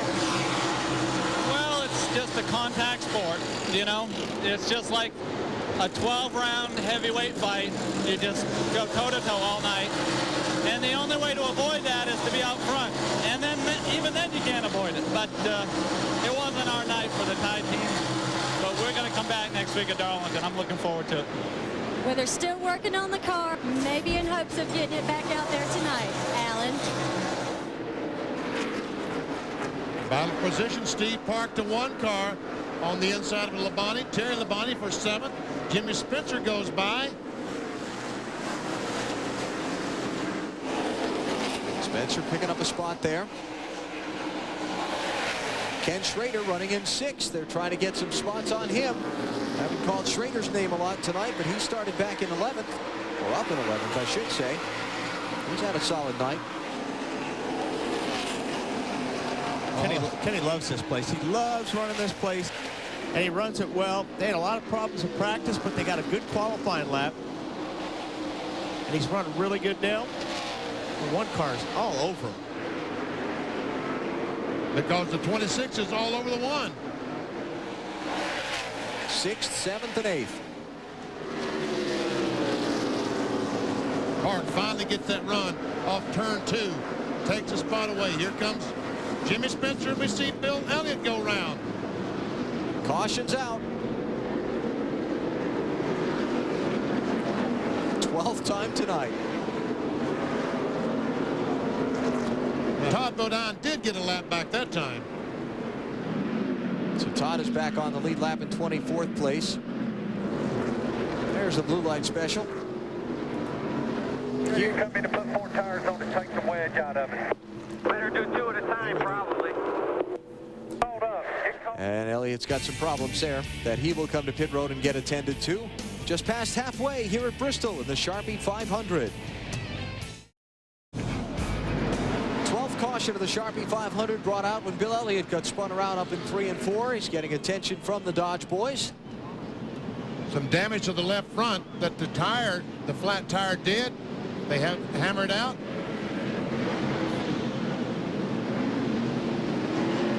And the inspector's telling something over on the right side. Okay, now we got it fixed. I guess that's some lug nuts off the right rear. Elliott back in 26 now, 1 lap down. Let's take a look at what happened to him to get him spun around.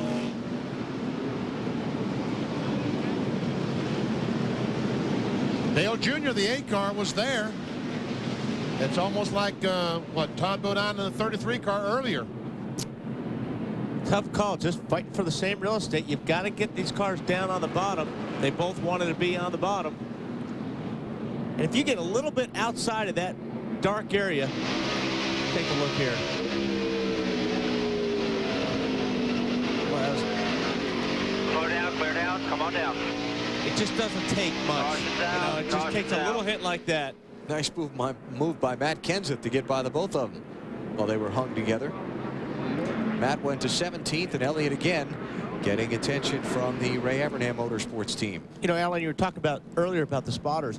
The problem with doing the spotting job here is by the time you see something and you push the button and you go to say something, that hole may be gone. Yeah. I mean, things happen so quick here that the driver really has to use his instincts on that. Ward Burton's back on the lead lap. Marty? Yeah, Alan, they decided to come down pit road this time. His car was pretty loose on that last run, and they really didn't have much to lose. They restarted 23rd, had gotten up to 21st now. They took 2 rounds out of the right rear of wedge. That should tighten him up as we get ready to go back to green on the racetrack. Green. Gordon, Wallace, Stewart, Jarrett, Harvick. Those are the top 5.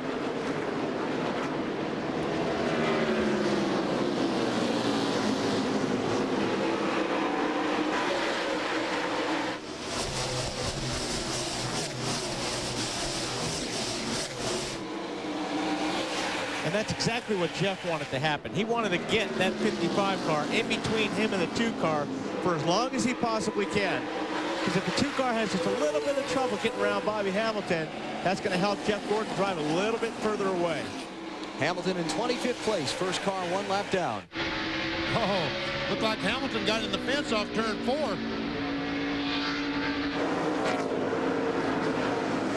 I'm sorry, that was turn 2. It happened so fast here. It's understandable.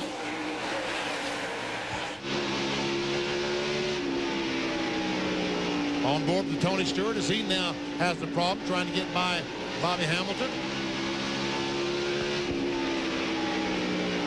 That 36 degrees bank we showed you in a pre-race show, it just doesn't look like it's that steep inside these race cars. But when you're sitting in that thing, when you go down in the corner, it feels like you're being thrown out the right side window when you go barreling off into one of these corners right here. Right there, you're being pushed so hard to the right, you can't believe it. Wasn't that cool with the bowling balls? It's a great shot. I got a great laugh impressed. at that.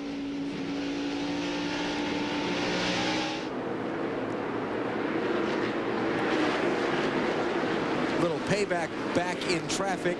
Johnny Benson just gave Brett Bodine a good rap in the back bumper. He's getting admonished from NASCAR on that. Remember that Benson was involved in an accident earlier in the race in which Brett Bodine was the other participant. You don't get any rest here. You watch Rusty go through the corner. You go through the corner and you get down the straightaway. It takes you half the straightaway to get the car straightened up.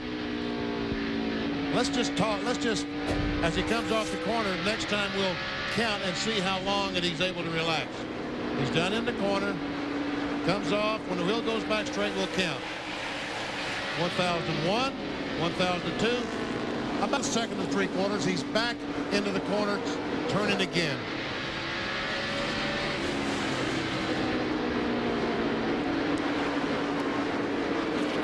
And that ain't much of a rest. Not much of a rest is correct.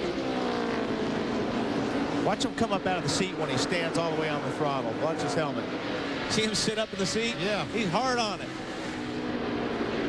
Rusty Wallace, one of the masters of Bristol. 9 times he's been to victory lane here. He's won 3 of the last 5 races, all told in his career. Rusty has led over 3,300 laps here. And this 2-car, Rusty Wallace, added to that total here tonight. But right now he's in second spot, a second and a quarter behind Jeff Gordon. And Rusty has led 123 laps tonight between 2 different occasions out in front. Other lap leaders include Jeff Green, the pole sitter, who went out of the race after being involved in an accident. Jeff Gordon, Ricky Craven, Kevin LePage, Steve Park, and Ricky Rudd. Let's mention that Jeff Green, while his car is out of the race, he is now behind the wheel of Mike Skinner's car. It is back in action, 109 laps down. Childress deciding that it wasn't worth taking a chance on Skinner banging that left ankle and knee up again. Dale Jarrett running in 4th place. Bill, how about him? He's had one of those typical Bristol nights. He has hit just about everything or everybody on the racetrack. Never, or really not his fault. He's been in the wrong place at the wrong time, but the car is extremely good. They've had good pit stops, too. 14.5 and 15.5 seconds. Last time made a track bar and an air pressure adjustment. He's a candidate for the Winning Ugly Award. Matt? Besides battling, having to pit here in the backstretch, Steve Park now has a problem with his voltage. It is dropping. Paul Andrews told him to swap to the second box. Steve reported in, he started the race in the second box. The concern is there's no rev chip in the second ignition box. They're hoping to go to that second box because sometimes another ignition box will draw differently. He has turned off all the fans except for the rear end gear fan. The one thing about driver comfort, he's also turned off the air conditioning unit to his seat. Steve Park running in 6th place right now. Staying right with Kevin Harvick, who's in front of him.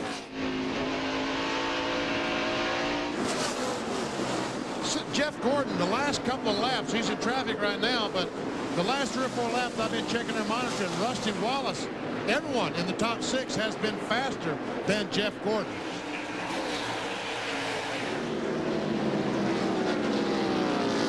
Last lap by, they were pretty close.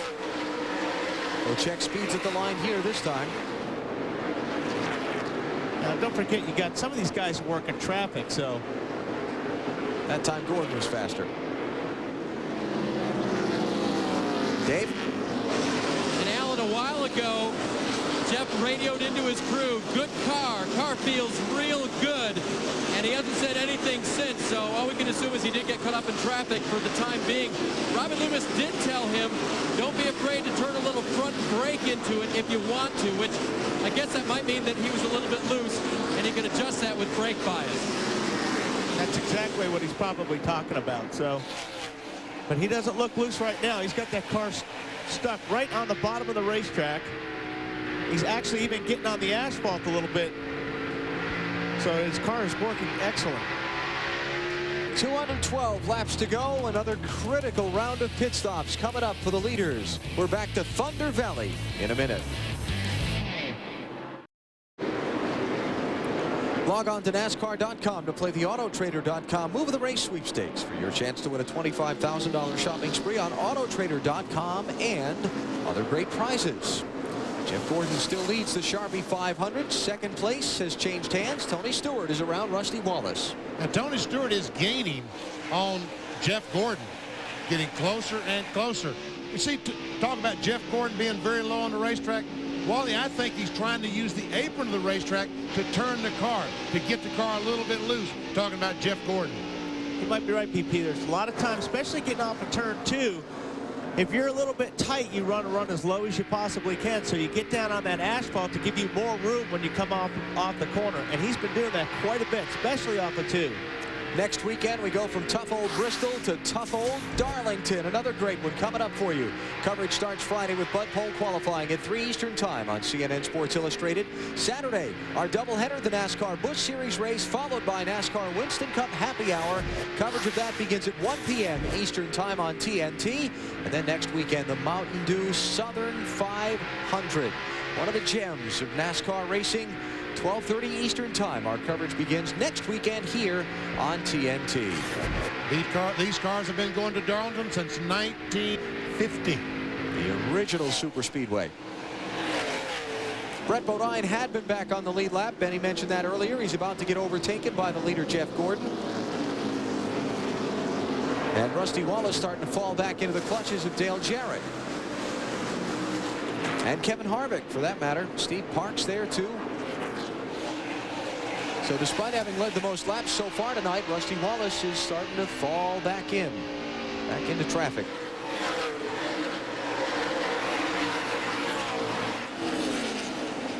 Bill?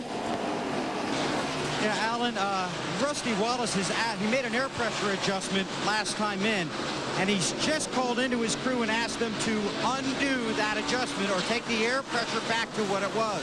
Now, I'm going to guess, which you should never do with Rusty because it usually gets you a lecture the next week, but I'm guessing that they made that air pressure adjustment for that loose handling condition when he's deep into the run. Early in the run, it's affecting him. He's tight. So he's asked him to change that back. It's good for the shorter run, but not for the longer run. We'll see what happens. Guys, let's talk a little pit strategy here. Probably only one more stop left in the race for these guys. They were in at 2:35. That left 265 laps to go in the race. If they get a caution flag within their window of being able to go the rest of the way, we'll see a lot of guys make their final pit stop. And that'd be another 30 laps from now. Would get him into that window, right?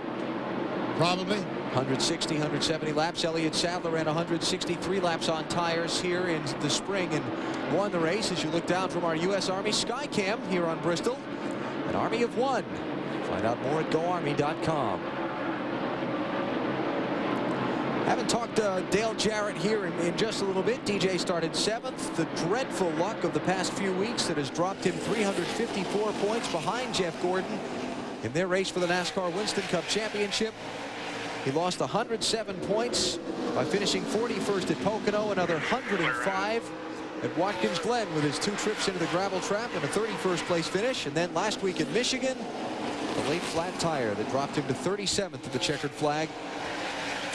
Cost him another 89 points. You know, they got themselves into a real quandary in Michigan last week. DJ reported in he felt like the tire was going down.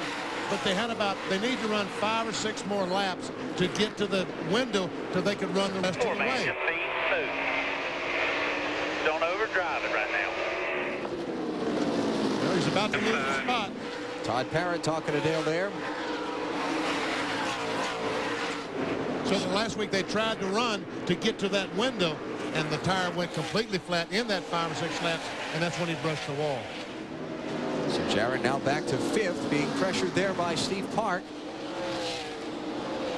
Behind Park, you've got Jimmy Spencer right tightly in line. Spencer's running in 7th.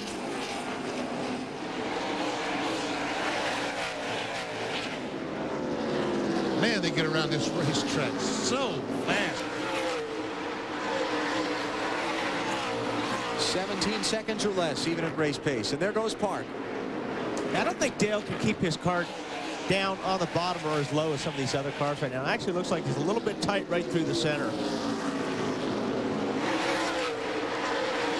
If you're new to NASCAR, tight, the term the drivers use when the car won't turn in the center of the corner the way that you want it to. Won't turn in the corner, period, the way you want it to. He also could be in the same situation. If you're going down into the corner and the car's loose getting in, you'll use that banking and let the car slide up the racetrack to catch the loose.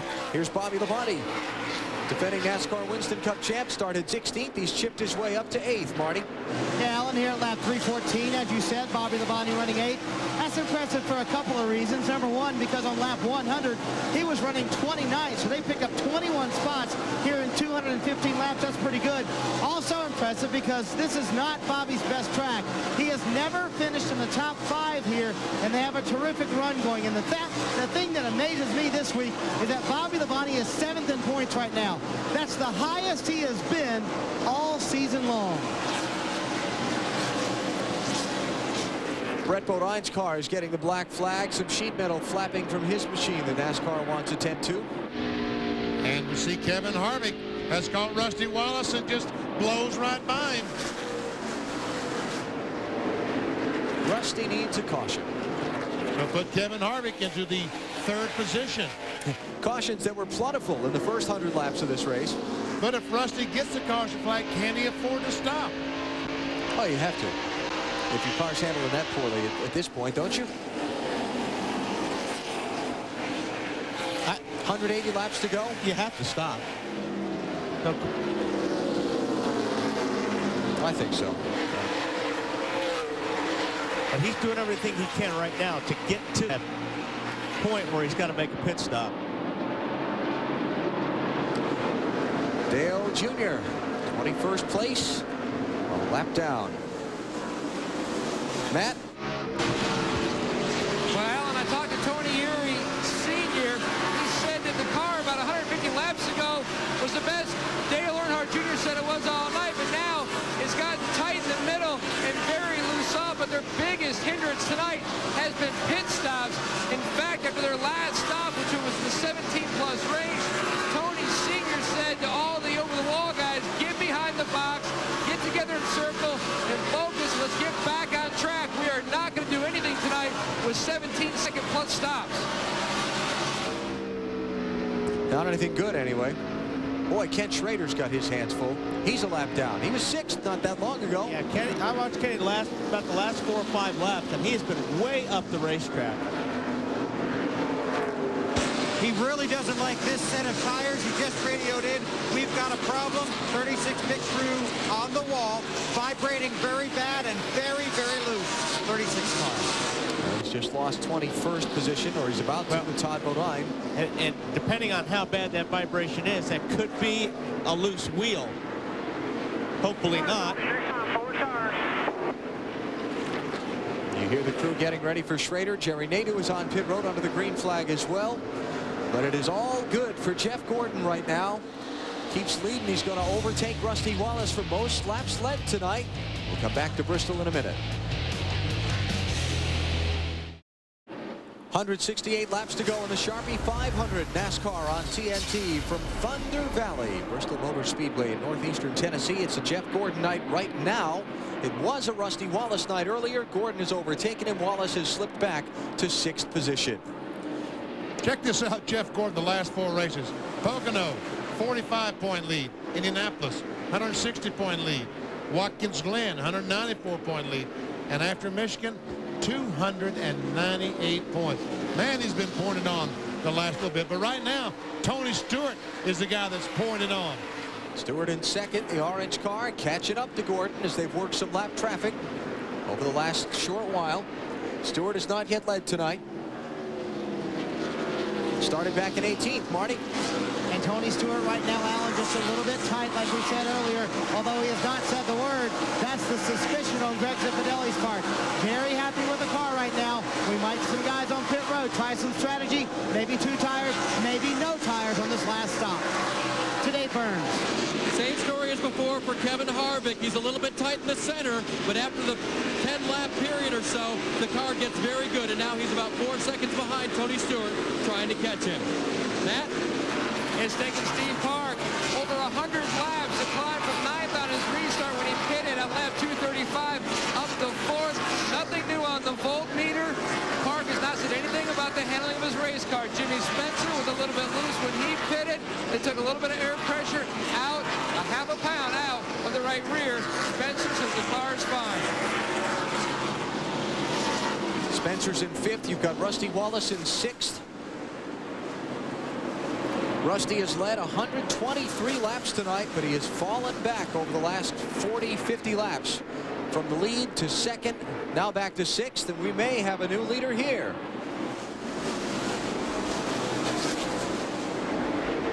As far as back, as much as Tony Stewart has gained on Jeff Gordon, you would think that he is clearly much faster and should be able to pass. But he's probably only be able to pass if Jeff Gordon wants him to pass. Remember the race for 4th on the final lap here in March when Jeff used the old chrome horn, that front bumper, to get Stewart out of his way to grab that position.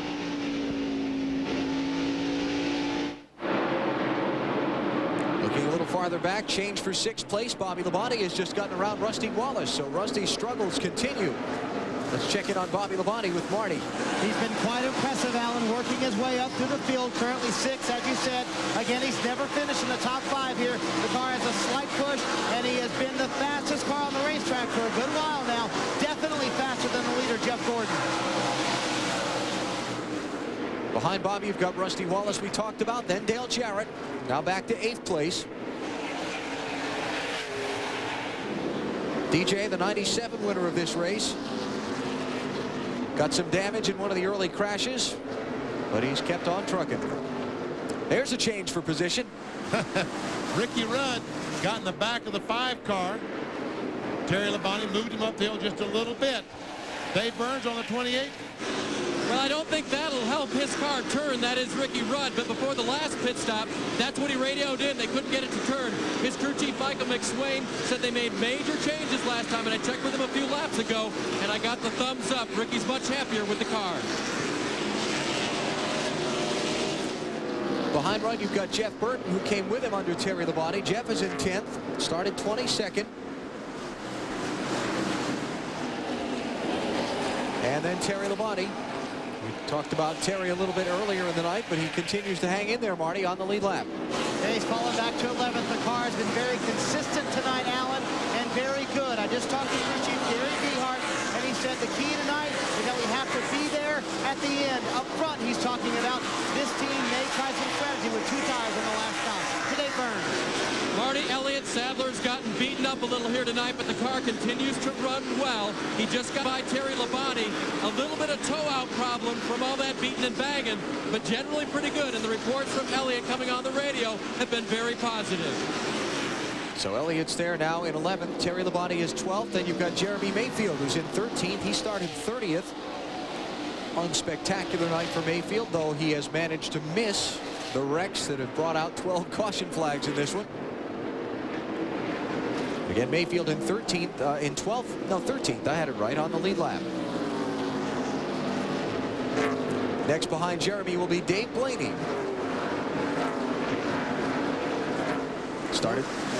Benny started 28th. He's up to 14th.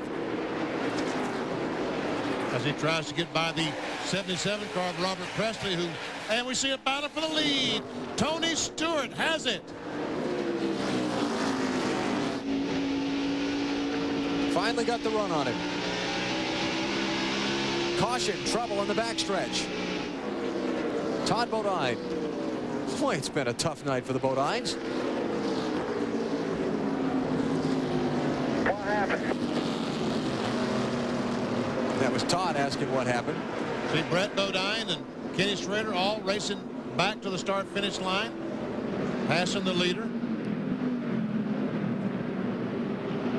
Schrader was 2 laps down after that green flag pit stop earlier when he was struggling. I think the pit stop happened while we were away in a commercial, but he did make the green flag pit stop. Loose tire on that car was what caused Schrader to handle so poorly.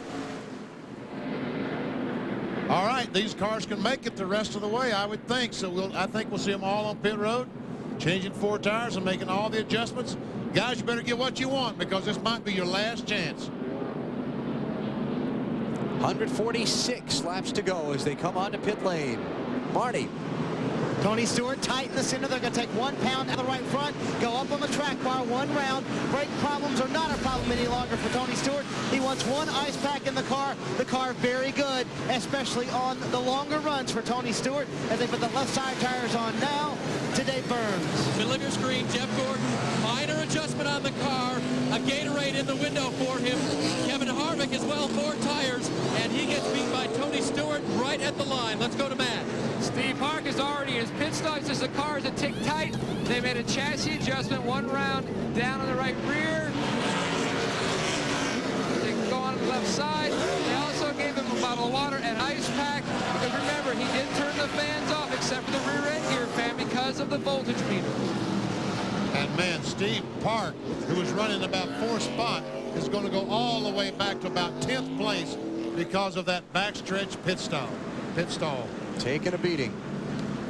When you don't qualify in those top 21 spots here, you are at a disadvantage. So just after Tony Stewart worked and finally got the lead away from Jeff Gordon, Gordon gets it back on the exchange of pit stops. Bill? Rusty Wallace was in Allen, took 4 tires, took that pound of air pressure out of the right front that we talked about. He said that's all he wanted. 1 pound out of the right front. Let's see if 1 pound makes that big a difference and gets him to victory lane. Outstanding stop for these guys, by the way. Rusty out in 4th position behind Jeff Gordon, Tony Stewart, and Kevin Harvick. You're watching NASCAR on TNT.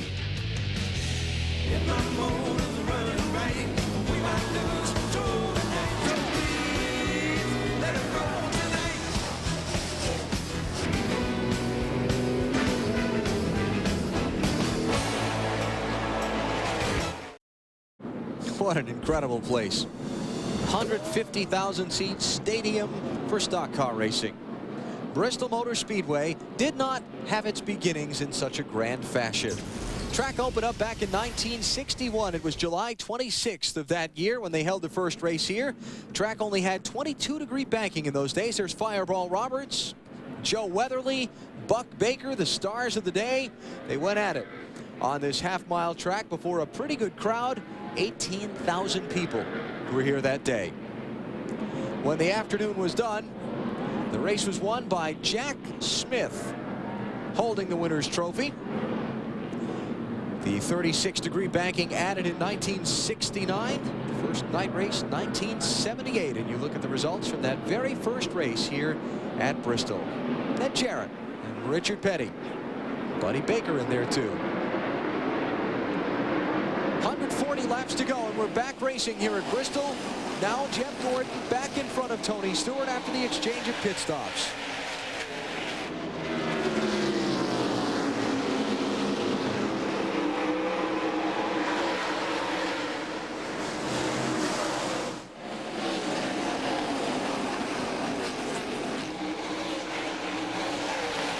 Big loser on the pit stop, Steve Park, because of being on that backstretch pit road. And we got problems. Joe Nemechek in the inside wall hard on the backstretch. Caution flag is out. 14th one of the race. Nemechek 23rd position. By the way, the record for the most caution flags in a race here at Bristol is 20. That has happened on 2 different occasions. So we've got a little mayhem to go if we're going to get that one tonight. I thought we were a shoo-in the way this thing started. first 100 laps of this race, we had 5 cautions and then another 4 more before we got to lap 150. Let's go to Bill Weber. Well, and Ken Schrader and the M&M's team have worked so hard this year trying to find racing success. He was having one of his best runs of the season, and you can see why he didn't like this set of tires. It wasn't the tire. It's just unfortunate that these lug nuts had worked their way loose, and you can see they are out of round. That makes the wheel vibrate. That makes you think it's either going down. Obviously, you feel the bad vibration. So unfortunate for them. The Bristol Bug bit Schrader and the M&M's bunch, one of their best runs of the season.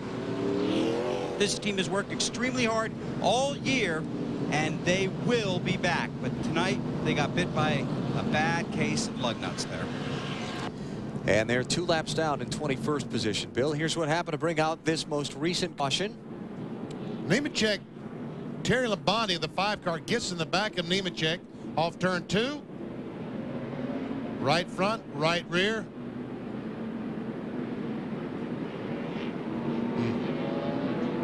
And big time damage. So we'll take a break while we're under the caution here at Bristol. 36 laps to go. Wrapping up the 14th caution of the Sharpie 500 at Bristol Motor Speedway. Jeff Gordon, Tony Stewart, Kevin Harvick, Rusty Wallace, and now Bobby Labonte in the top 5. Let's try it again. Ken Schrader doesn't get going. Dale Jr., the 8 car, tried to get alongside the 36. That didn't work. Jerry Nadeau has been black flagged. You can't take that with you out onto the track, gang. That was a tool they had used for chassis adjustment in the back of the 25 car. And Kevin Harvick right now losing serious distance on the front 2. That's the tough thing about this place here is that if you don't get clear of those lap cars, especially the 2 or 3 on the lower lane right there, it costs you. There's a battle. Ricky Rudd, Bobby Labonte. 5th place. Dale Jarrett in it also. So Bobby Labonte, the 18, the green car, surrounded by Robert Yates cars.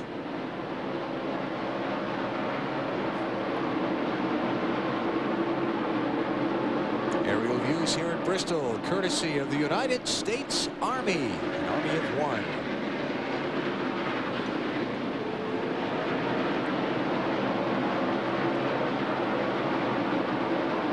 Bobby Labonte trying to hang on to 6th position. Dale Jarrett pressing him there. There's Elliott Sadler closing in from behind.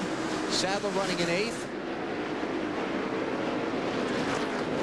And you're not missing anything up front. Jeff Gordon is pulled away from Tony Stewart on this restart. And Jeff Gordon is running about 2 miles per hour faster on this set of tires than he did the last set of tires. DJ got the run. Now can Elliott try to follow? It's Bobby Jeffries, talking to Dale Jarrett. Bobby the spotter. Elliott Sadler won from 38th starting spot here in March. First race of the year at Bristol.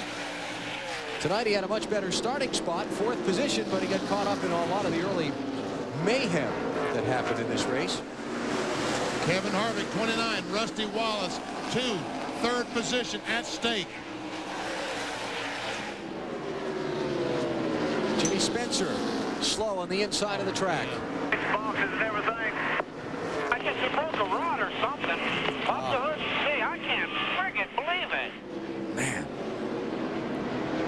Ran all night. Lead lap, top 5 to 10 positions. Said it felt like it broke a connecting rod inside the engine. That is a Robert Yates power plant in that car. They don't fail often. Well, let's see how good those chassis adjustments Rusty Wallace got on that last pit stop are working out.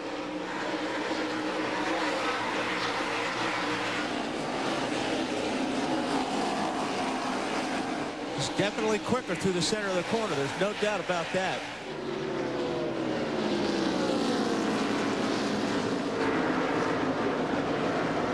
By the way, Jeff Gordon has taken over from Rusty Wallace for leading the most laps here tonight.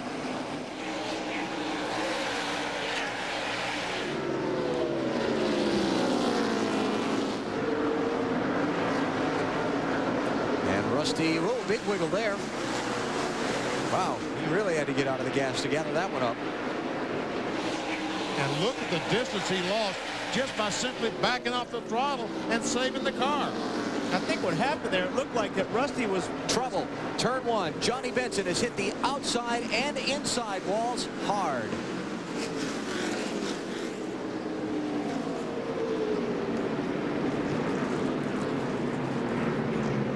Benson and Brett Bodine had been trading sheet metal the last couple of laps around. Johnny's involved in a crash. Recap, the Sharpie 500 has been filled with mayhem. Best way to describe it. 15 caution flags. 81 of the 383 laps so far have been run behind the pace car. The hits came early, the hits came often. Rick Mast, Ricky Craven, Bill Elliott.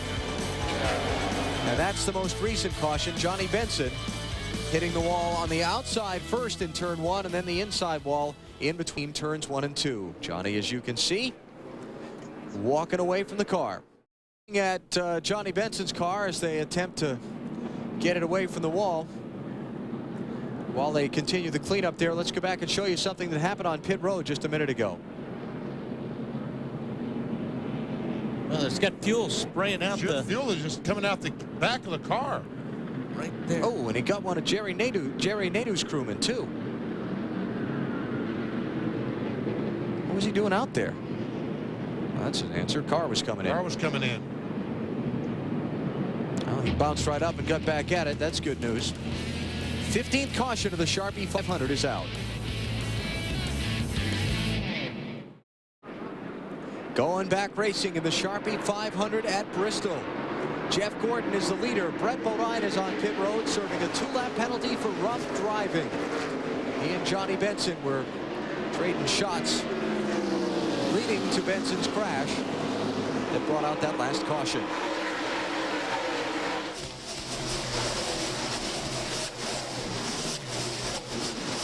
Dale Jr. getting a little aggressive right now in the 8 Budweiser car. He's past Tony Stewart, trying to get close enough to Jeff Gordon to get by him.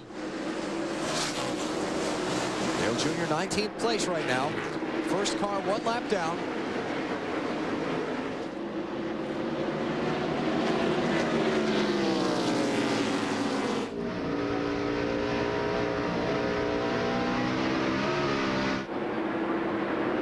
Here's Steve Park up on the back of Bobby Labonte for 8th place. Steve Park restarted in the 11th position. That was after the pit stops. After the pit stop. A caution ago. That's right. So he's on the inside of Bobby Labonte, takes that spot away and moves up to the 8th spot. Park got a birthday coming up Thursday, all of 34 years old. Good start to the season with Park. Tough stretch through May and June where they couldn't get a finish. Then the last month or so, things have really come around. 4 top 10s in the last 5 weeks. He's moved back up to 11th in points. And this is a race for 6th place between Dale Jarrett in the 88 and the 21 of Elliott Sadler. A little excuse me there from Park on Schrader, huh?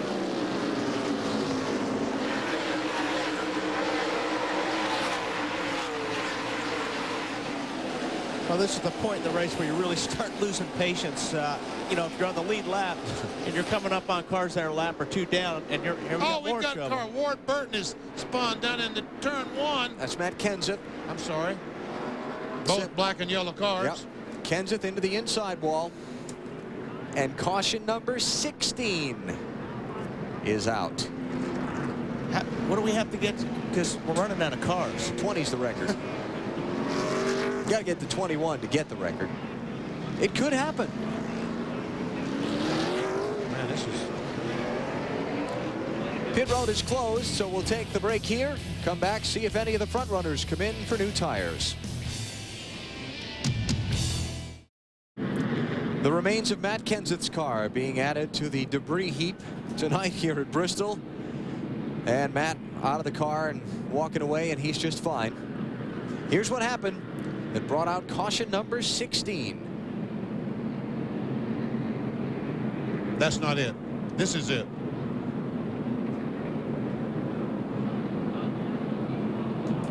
Off the corner. And he looked like he lost it a little bit getting off of 4. And he was kind of just losing it up the racetrack, and that made a little bit of contact. If you watch the car coming off the bottom of 4, it looks like he was sliding it pretty hard. Matt Yoakum. Alan, we've caught up with Johnny Benson. He's walked out of his transporter. Johnny, can you begin to describe how frustrating it is to enter Bristol only 82 points out of 5th and to be knocked out like this? Well, I'll tell you what, you know, the Valvoline Pontiac didn't start off so good. I mean, we didn't qualify good. And in the race, we started off bad, but then we got it decent. James played some good pit strategy, and running second, the 11 car took us out. And then, so during the race, I went up, just bumped him a little bit, just to move him out of the way a little bit, but I sure as hell didn't wreck him. And then he's got to do this. I mean, it's a new car, just, I don't know. I guess you only get 1 lap penalty for every time you wreck the same guy twice, you know. But it's too bad. I mean, I always thought Brett was a little smarter than that, but I guess it's just Bristol. In starts of 5 or more here in Bristol, Johnny Benson and Elliott Sadler, the only 2 drivers who have never scored a DNF here at Bristol. Johnny Benson gets one tonight. Tempers, tempers. We talked about it a few hours ago. They're starting to boil here in Bristol. Back for the restart here in Bristol. 98 laps to go. Jeff Gordon, Tony Stewart, Kevin Harvick, Rusty Wallace, and now Ricky Rudd up to 5th.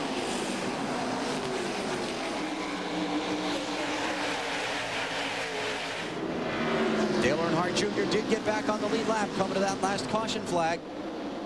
He's last one on the lead lap in 18th place.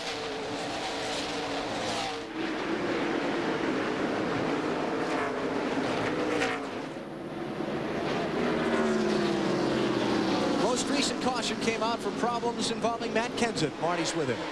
And the carnage has been prolific. Matt, what happened to you? We were racing with some lap cars real hard there, and I was trying to follow Dave Blaney up through there, and was underneath Jeff Bodine. We came out of 4, just ran out of room. I got hit in the right front, just spun me out. A lot of damage to his car. They will be done for the evening. We're into the final 100 laps of the Sharpie 500 for the NASCAR Winston Cup Series. It is NASCAR on TNT from Bristol Motor Speedway in Tennessee. High bank half mile, 36 degrees of banking. Taller than Daytona these corners are. It produces some wild racing. We've not been disappointed tonight.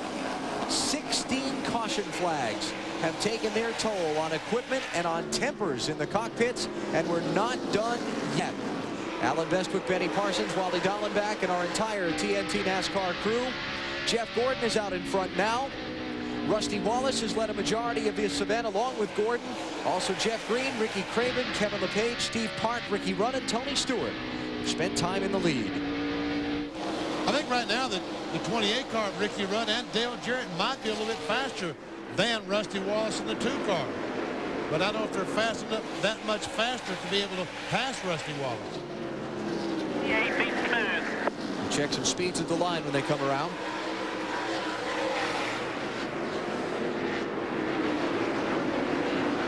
Well, Jeff Gordon, the quickest car, the 3rd place car, the 2nd quick, and Tony Leader on a 40. This is the race for 4th between Wallace and Rudd. Dale Jarrett just behind. While you watch this, I'll tell you that Mark Martin is back on the track 160 laps down to the leader after he bounced off the turn 4 wall and went behind the wall for repairs. There's a look from Mark's view. Cars out of the race include Matt Kenseth, Jimmy Spencer, Johnny Benson, Ricky Craven, Michael Waltrip, Andy Houston, Rick Mast, Jeff Green, and Buckshot Jones. Todd Bodine is also behind the wall for the moment, though not yet reported out of the race.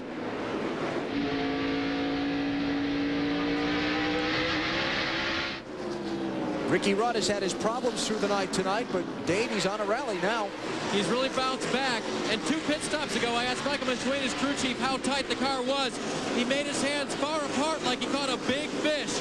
I checked with him just a little while ago, and he put his thumb and forefinger together like a pinch of salt. So they've really corrected the tight condition for Ricky tonight.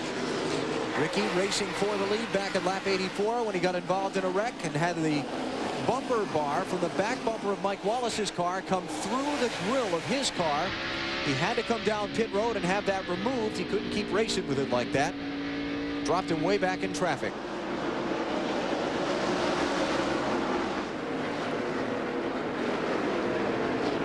Troubles for Ken Schrader, flat left rear.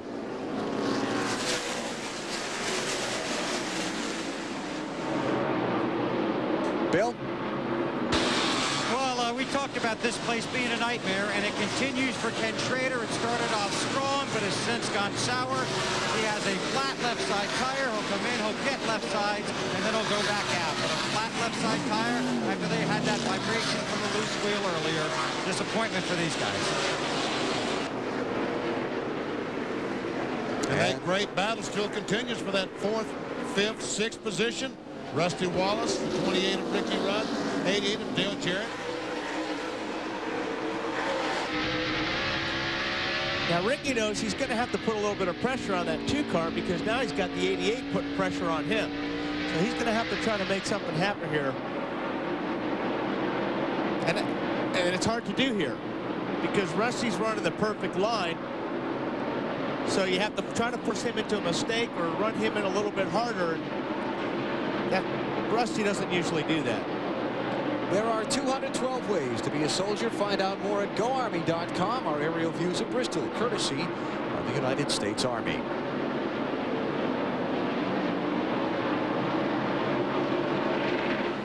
Rusty led so much of this event.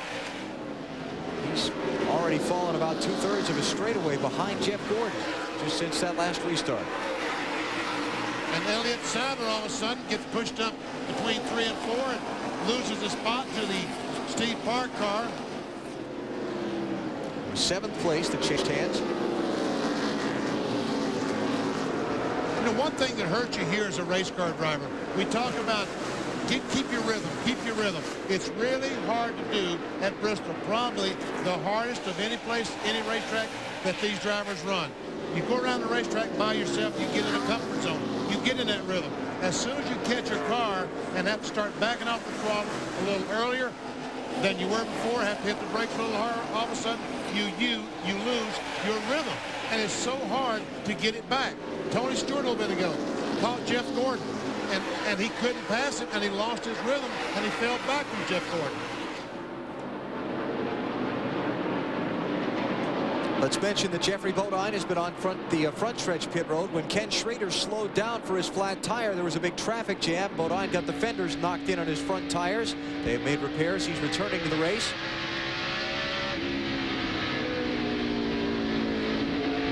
And you had a look at Jerry Nadeau running right behind Steve Park. Nadeau is not on the lead lap. He's 4 laps down in 22nd place. You know, another thing, BP, like you were talking about losing your rhythm. It's easy to overdrive the car, especially when you're starting to catch somebody. Like when Stewart was trying to get in closer to Jeff, you start trying a little bit harder. And when you start trying a little bit harder, you overdrive the car slides up the racetrack a little bit more. 74 laps to go in the Sharpie 500 at Bristol. Jeff Gordon in search of the victory.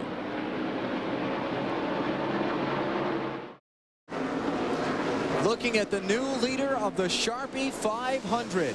Tony Stewart was what, 7-8 car lengths behind Jeff Gordon when we went to the commercial break, but all of a sudden they got in some traffic and he ran right up to him and by.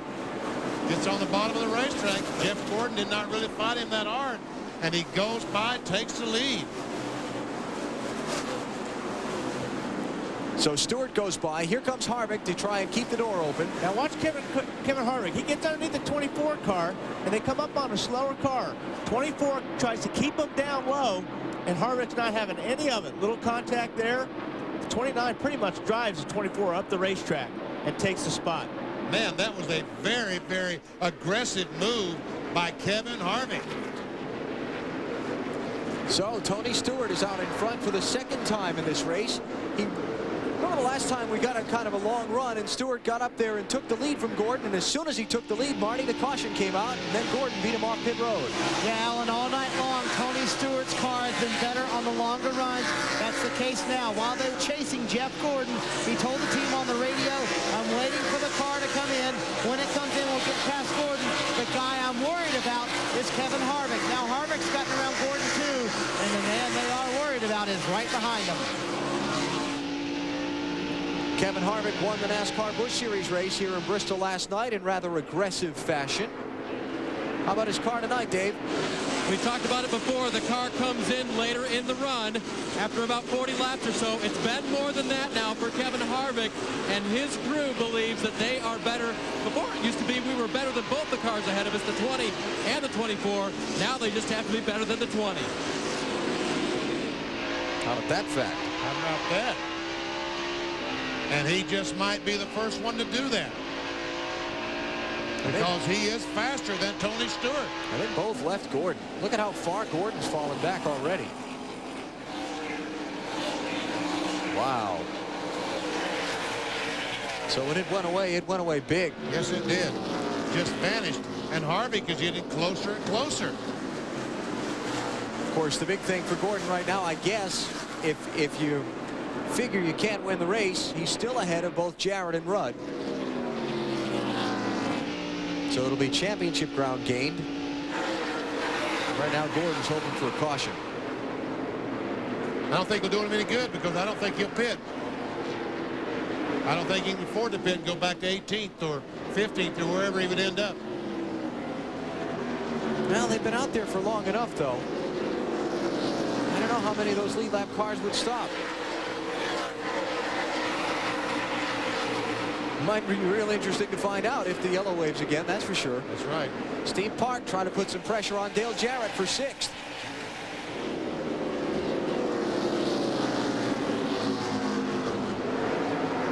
Wild one here tonight at Bristol. Next Sunday, 1 week from tomorrow, the Mountain Dew Southern 500 at Darlington on TNT.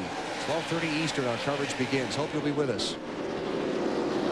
It's another crazy racetrack for these drivers.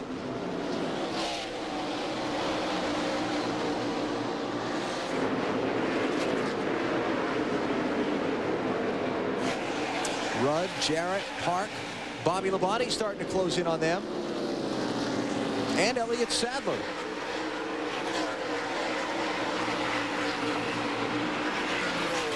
And I'm telling you, this 29 car, the last time by, he was 1/3 of a second. When I started talking about he was faster, he was about 9/10 of a second. Last time by, he was 4/10. The same this time as they passed that slower car.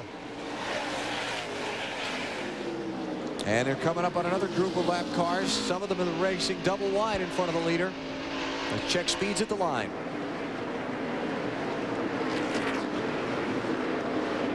Close. Very close.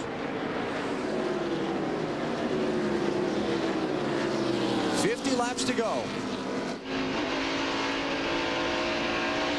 I'm surprised Harvick's car hasn't had any heating problems, the way that hood is buckled up and the grill kicked in from one of those early cautions. Now, the last couple of laps, Tony Stewart has put a little distance on Kevin Harvick. He's gained about 1/10 of a second. Oops, that time he lost 1/10. And still Steve Park pressuring Dale Jarrett for 6th place. We talked points a minute ago for Jeff Gordon. Dale Jarrett can ill afford to give up any more positions to Gordon.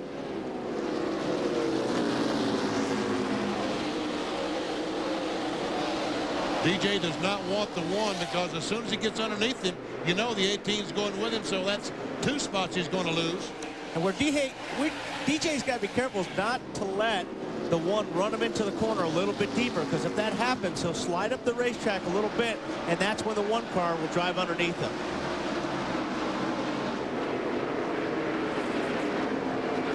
Leaders have caught the lap traffic at the tail end of the field. As you watch Park continue to work, Dale Jarrett over. Matt? Alan, Steve Park's car starts out tight, but as the run progresses, his car gets better. It comes to him. And about 30 laps ago, Park actually had the fastest car on the racetrack by about 1/10 of a second. But then he caught DJ, and he's been stuck behind the 88 car. Has held him up.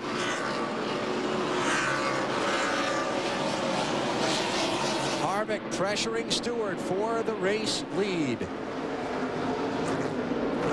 He got up on him in the lap traffic. They got clear of the traffic for a moment. Stewart got away by a couple of car lengths. Now more traffic ahead.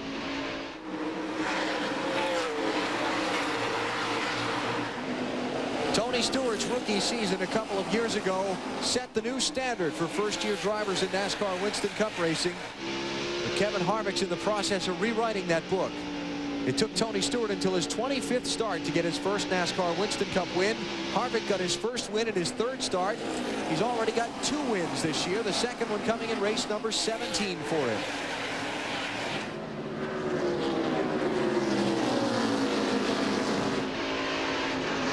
Those cars go by Bill Elliott. Bill back in 20th place. He's now 4 laps down to the race leader. The fact that Bill Elliott was there cost Kevin Harvick 1/10 of a second. He was not able to use that racetrack the way that he needed to. 39 laps to go. And he is there. He is there. And you can gain that 1/10 of a second just as quick when the leader gets into that traffic. And both those cars driving down to the apron on the bottom of the racetrack. Both of them hanging that left sides down to the asphalt. Wow, big slip there. Hear the engine rev. 39 laps to go in the Sharpie 500. Which one's going to win, Stewart, Harvick, or Gordon? 150,000 came to Thunder Valley tonight to see some action in the Sharpie 500. They've gotten more than their nickel's worth. 16 caution flags. Lead changes, we've had plenty of those too. 8 lead changes among 11 drivers. The most recent of them when Tony Stewart got around Jeff Gordon just a short while ago. Stewart holding his advantage over Kevin Harvick. As we get into the final laps, you see the interval. And we checked out on pit road with Marty Snyder. Well, as much pressure right now is on Tony Stewart. There's equal amount of pressure on his spotter, Mark Robertson, who is desperately working the radio, trying to get cars to let Tony Stewart go by. He is preaching on the radio to Tony, stay on the bottom line. Don't let Harvick get underneath you. Tony trying to stay as low as he can through the corners. That helps his car turn just a little bit. His car continues to get better, but Harvick's car also is getting better at the same time. Can the kid hold off the kid for 27 more laps? Tony Stewart going to be inducted tomorrow into the Midget Racing Hall of Fame. Of his stellar efforts in open wheel competition earlier in his career. And I'll tell you, for a guy with a sore left foot who brakes with his left foot at a very physically demanding racetrack, he's done quite well. Yes, he has. On board with Kevin Harvick because he sees the 20 car. He sees victory just right in front of him. But the problem is he just can't quite catch him. Going by Todd Bodine, the leader is back on track after time behind the wall. Todd in 33rd place, 94 laps down. Coming up after the race here on TNT, it's the Untouchables. Don't miss it. Coming up next. And what Tony Spotter is doing, he's going to these guys that he's coming up on. And he's saying, hey, listen, we want to pass you low. So when you see the 20 car get up in your mirror, please move to the high side. And that's a big help when you're racing, because you want to take the line you want to run. And you know the 29 car is coming up behind you. He's running the same line. If you get held up just a little bit, Kevin Harvick is going to be all over the 20 car. So getting a lot of help right now. Let's go back to that race for 6th place between Jarrett and Park. Oh, Park had an idea. He was going to dive on the inside of the 88. And Bobby Labonte also involved in this scrap. 25 cars in there, Jerry Nadeau, but he's 4 laps down, currently in the 21st position. So Park looks a little faster than Jarrett, but not fast enough to pass, which is a problem here at Bristol. At what point does he run out of patience and put the bumper to him? I don't think you'll see Steve do that. I think he'll just worry him and keep worrying him, and hopefully Dale will run it, like I said, he'll run that car in a little bit harder and slide up the racetrack.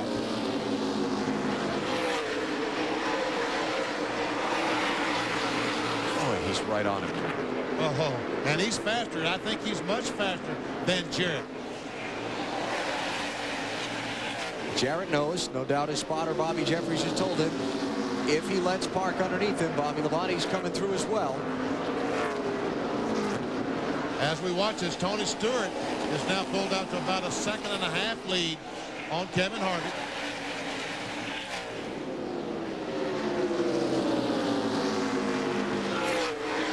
Behind these drivers, you've got a little gap before you get to 9th place Sterling Marlin and 10th place Elliott Sadler. Other cars on the lead lap, Terry Labonte, Jeremy Mayfield, Ward Burton, who made up 2 laps from a problem earlier. Kevin LePage, solid night, lead lap, 14th place. Dale Earnhardt Jr. is on the lead lap. Jeff Burton and Casey Atwood are the final 2. Atwood in 17th place. Unscheduled pit stop for Dave Blaney a minute ago. Possible flat tire on his car. He is back on track in 18th place, 2 laps down. But Jeff Gordon has led 199 of the laps tonight, but right now, Dave, he's a distant 3rd. And he probably won't get his 5th win here tonight, Alan. Crew Chief Robbie Loomis and Jeff talked when the green flag came out about how the car of Stewart was freer getting into the corner than they were. That's exactly where Tony Stewart passed Jeff for the lead. And now Jeff's car has gone tight, according to Loomis.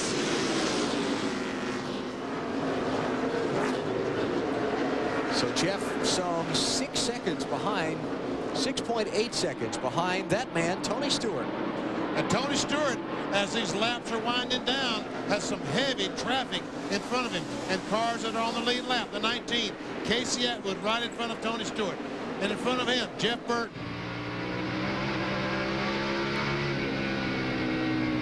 Casey Atwood on board with him as he looks back at the leader, Tony Stewart.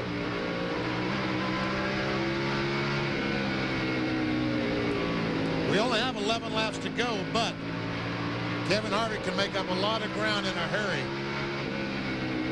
A lot of these cars that Stewart's going to run up on are racing each other for positions on the end of the lead lap, so they can't give him any quarter. They can't give him any room. Too late in the going for them to give up positions. Atwood and Burton racing for a spot at 16th and 17th. Just ahead of them, Dale Jr. and Kevin LePage racing for 14th and 15th. Tony Stewart that time lost 1/3 of a second to Kevin Harvick.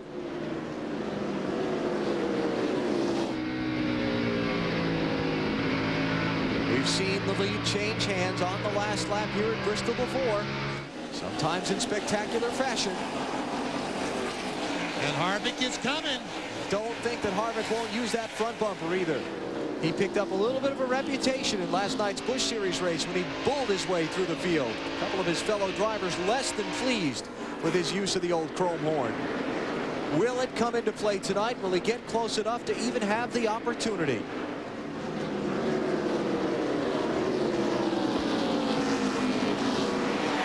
And will Casey Atwood move out of the way and let Kevin Harvick get by him enough close to Tony Stewart?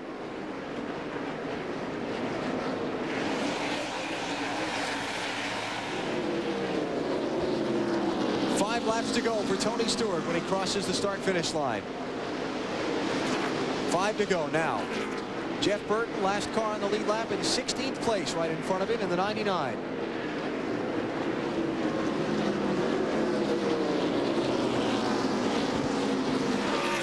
And that car's low.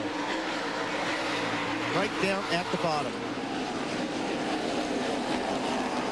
4 to go. Tony Stewart having to get off the throttle as he came off the second corner.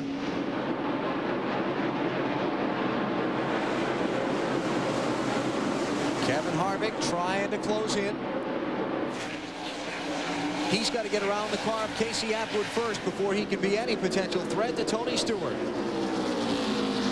Atwood gives room. 2 to go.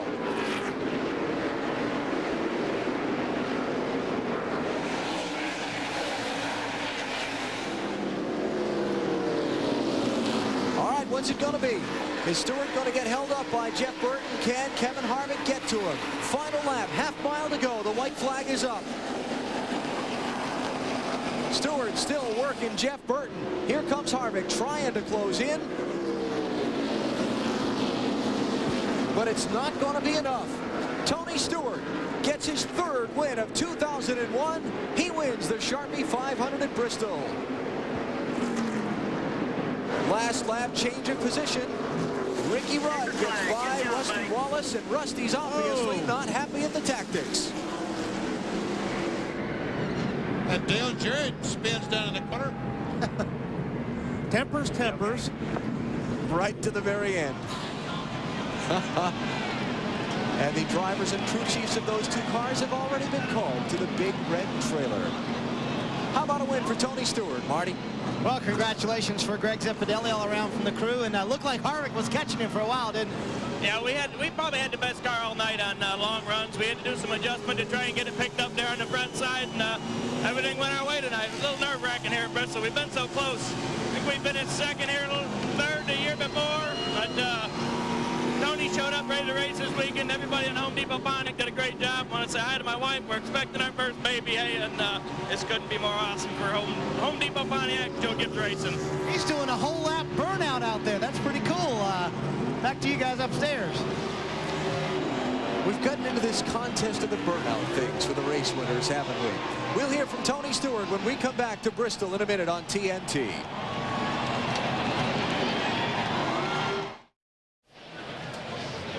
Tony Stewart has rolled into victory lane here at Bristol, celebrating his 3rd win of the 2001 season, and Pontiac Grand Prix congratulates Tony and the Wide Track Attack team on another victory. Wider is better. Let's go to Bill Weber.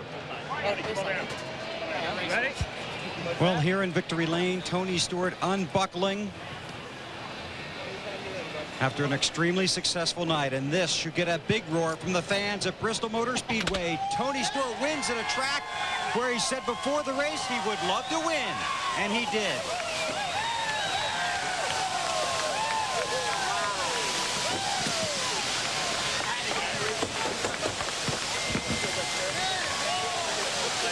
A hug from Greg Zeppedelli, handshake from Mike Arning, his PR man, and a cooler full of ice water. Hey, even that can't put out the smoke. Hey, I can't put out the smoke and I can't put out the fire tonight, babe. This thing was awesome. You know, Greg and the guys, they kept working on it all night, and I was cold. That or I'm just hot tonight, but well, you were hot. How about that pass for the lead? I mean, the last 2 runs we were better than Jeff, and Jeff was a lot better than us on the get-go, and you know, he had a good car all night. I don't know what happened there at the end there, but you know, we would struggle a little bit at the beginning of the run, but boy, midway and the end of the run, we were really strong. How's your left foot? It hurts. It hurts, but this is going to mask the pain for a while. This is one you said before the race, Tony, that you really wanted to win. You wanted to win at Bristol, and you won the Bristol night race, and that's extra special.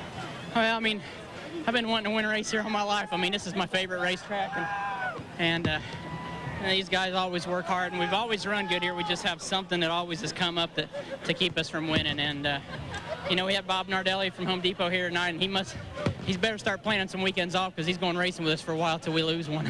You've never won a NASCAR Winston Cup race with 500 in it, 500 miles or 500 laps.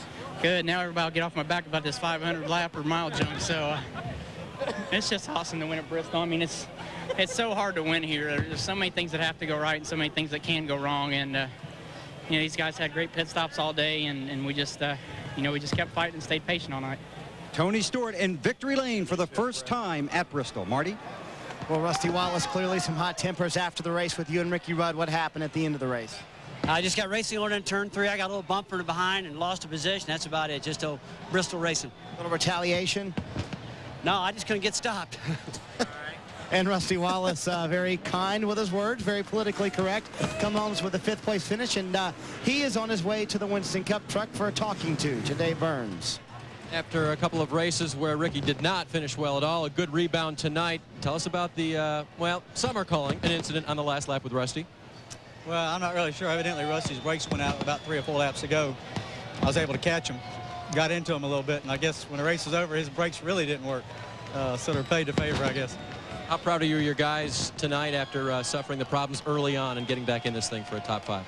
Well, I mean, I just couldn't be happier. You know, you just don't come from dead last at Bristol, and you know, we were leading the race and playing a smart race early on, and one of the lap cars really wanted his lap back bad, and I guess he thought he was clear. He was on the inside, and he came across. 7th car came across and about took our whole front bumper off.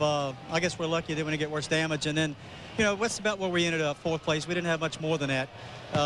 Very lucky to get back to that spot. This is the kind of finish this team really needed, Alan. Yeah, Ricky needed something positive to happen. Unfortunately for him, as we look at the finishing results, he still finished behind Jeff Gordon. Tony Stewart, 3rd win of the year. Kevin Harvick came within a position of making it the Bristol double. A 1st and a 2nd on the weekend, though. I think I'd take that. See, 15 cars in the lead lap. Jeff Burton being the last one. Just 2 cars, 1 lap down. Jeremy Mayfield, Casey Atwood. Good run for Kevin LePage. Much needed for the Kodak team. That 13th place finish. All these guys involved in all the mayhem that happened throughout the night. 16 caution flags for 92 laps. Slowed the Sharpie 500. A lot of guys wound up the night.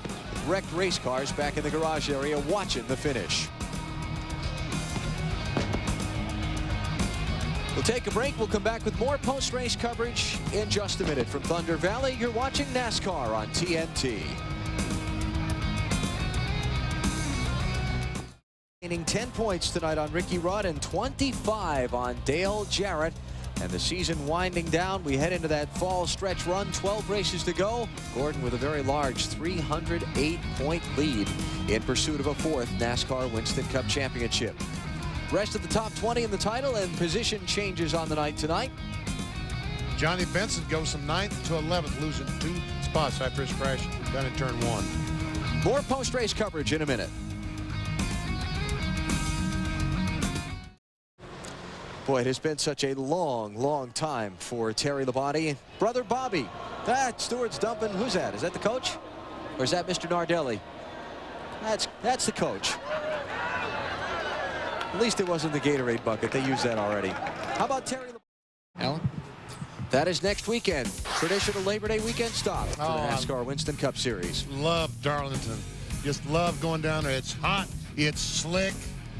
And it's a real challenge for these drivers and teams to run 500 miles. The Mountain Dew Southern 500 capping off our coverage next Sunday at 12:30 Eastern Time on TNT. It's going to be a great weekend at the Southern 500, and we hope you'll be with us for every minute of the action. That's it. You've heard from all the top 10 finishers in tonight's race. Tony Stewart in victory lane, and next week it's on to Darlington. Don't forget, if you missed any of the action, want to catch it again, our NASCAR at Night Encore on TNT. Monday at 11 p.m. Eastern and Pacific. Our Darlington coverage on TNT. Saturday, the NASCAR Busch Series race presented by Applebee's at 1 Eastern Time, followed by Happy Hour. And then next Sunday, the Mountain Dew Southern 500, 12:30 Eastern Time, Darlington. Be there on TNT. The Untouchables coming up next on both the East and West Coasts. What a wild night it was here in Bristol. Thunder Valley living up to its reputation. 16 caution flags for 92 laps. Looked like a war zone in the garage with all the torn up equipment at the end of the night. Tempers flaring. They were out of control. In the end, Tony Stewart using a long run to get around Jeff Gordon to score the victory.